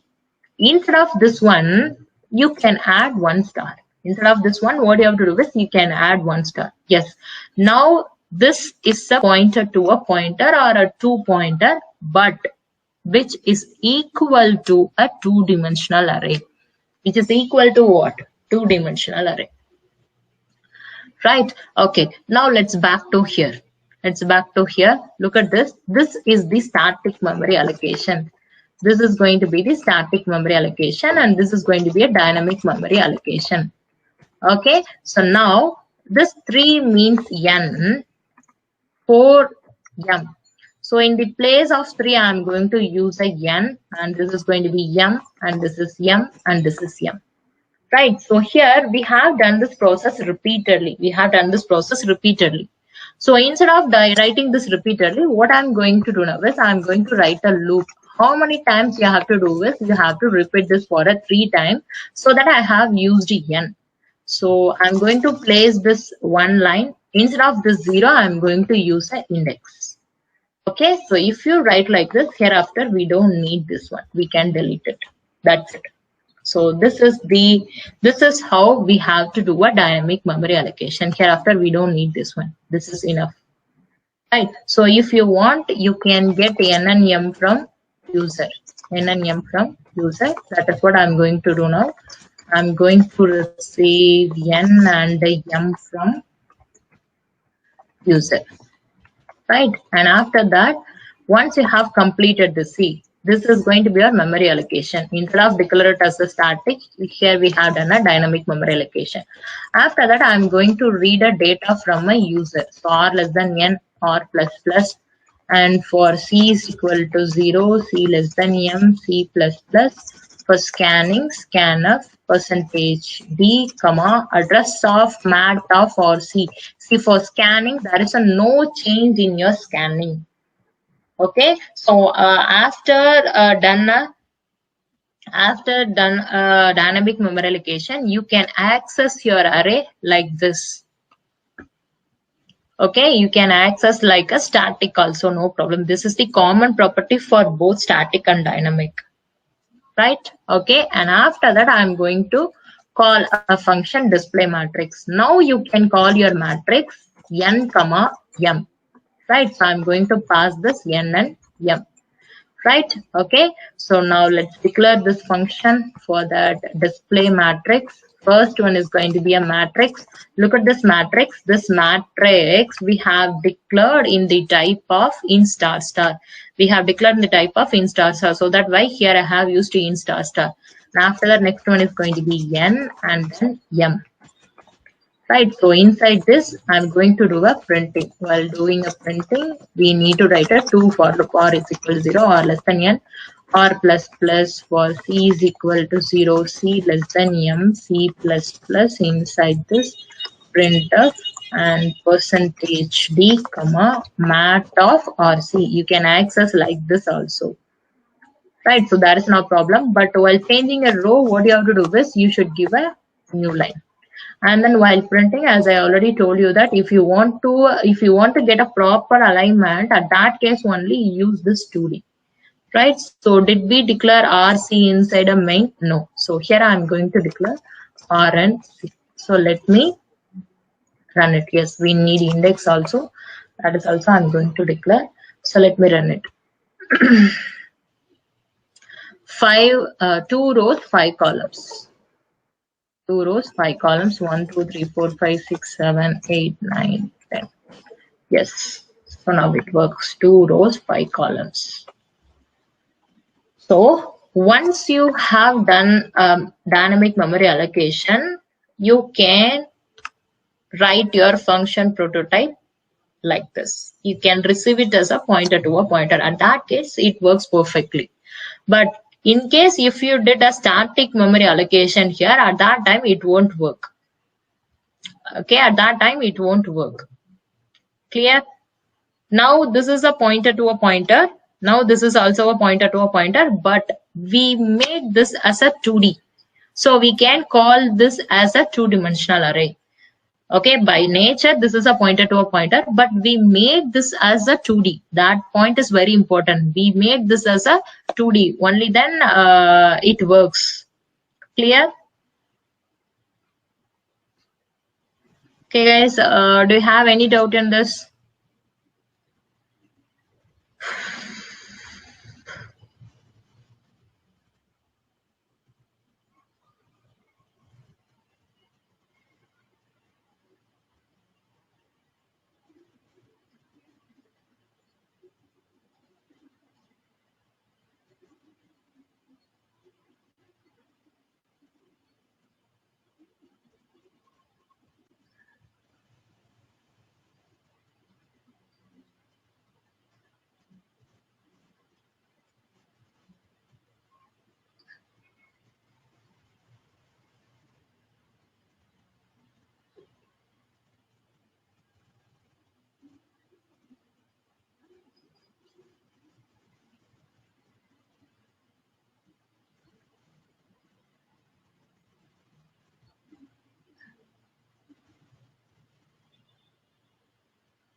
Guys, is it clear?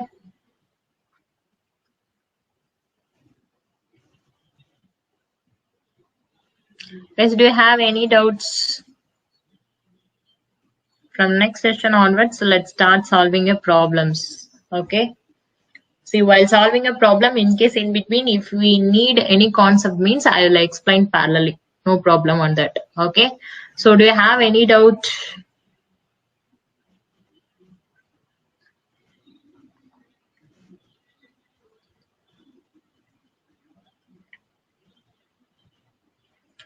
In case if you are having any doubts, you can post your doubts.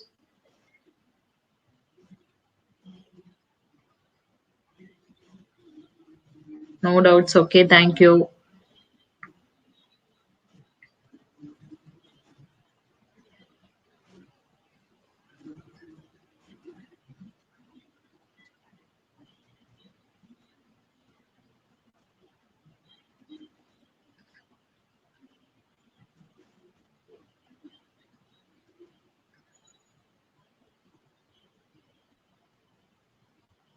Okay. I'll ask one question. Just answer that question. Okay. Meanwhile, let me ask one question.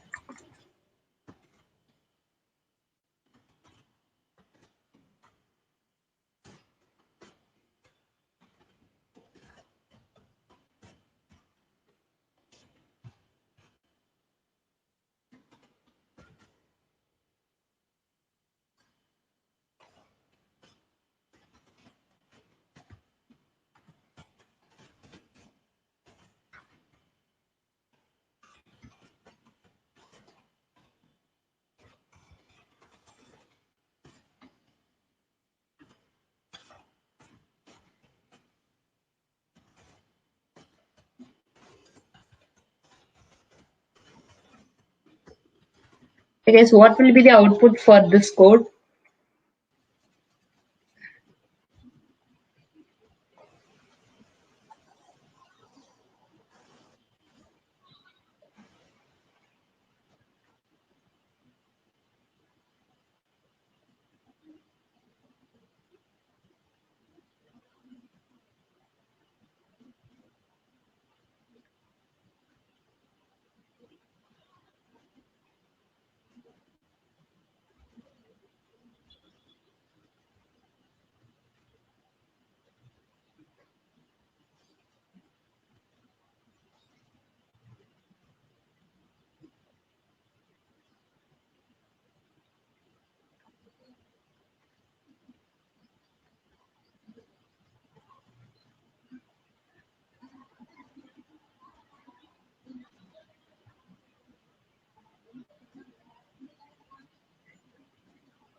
Eleven, 10 depends on the compiler.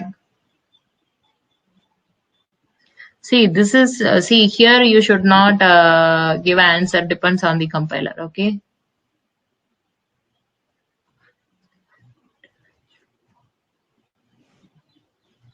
Okay, yesterday I attempt test one pseudocodes. The questions were completely different. They were not in a usual format. See, Syed, can you share any one question as for my sample?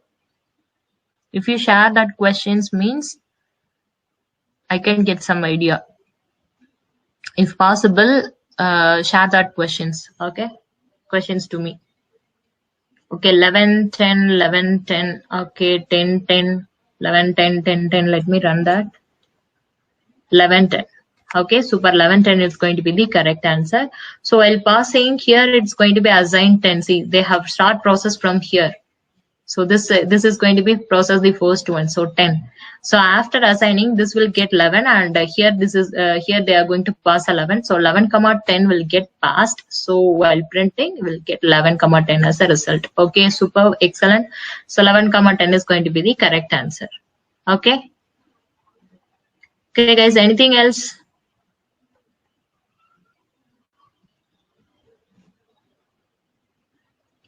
Okay, in case if you are having any doubt, you can ask, else wind up the session.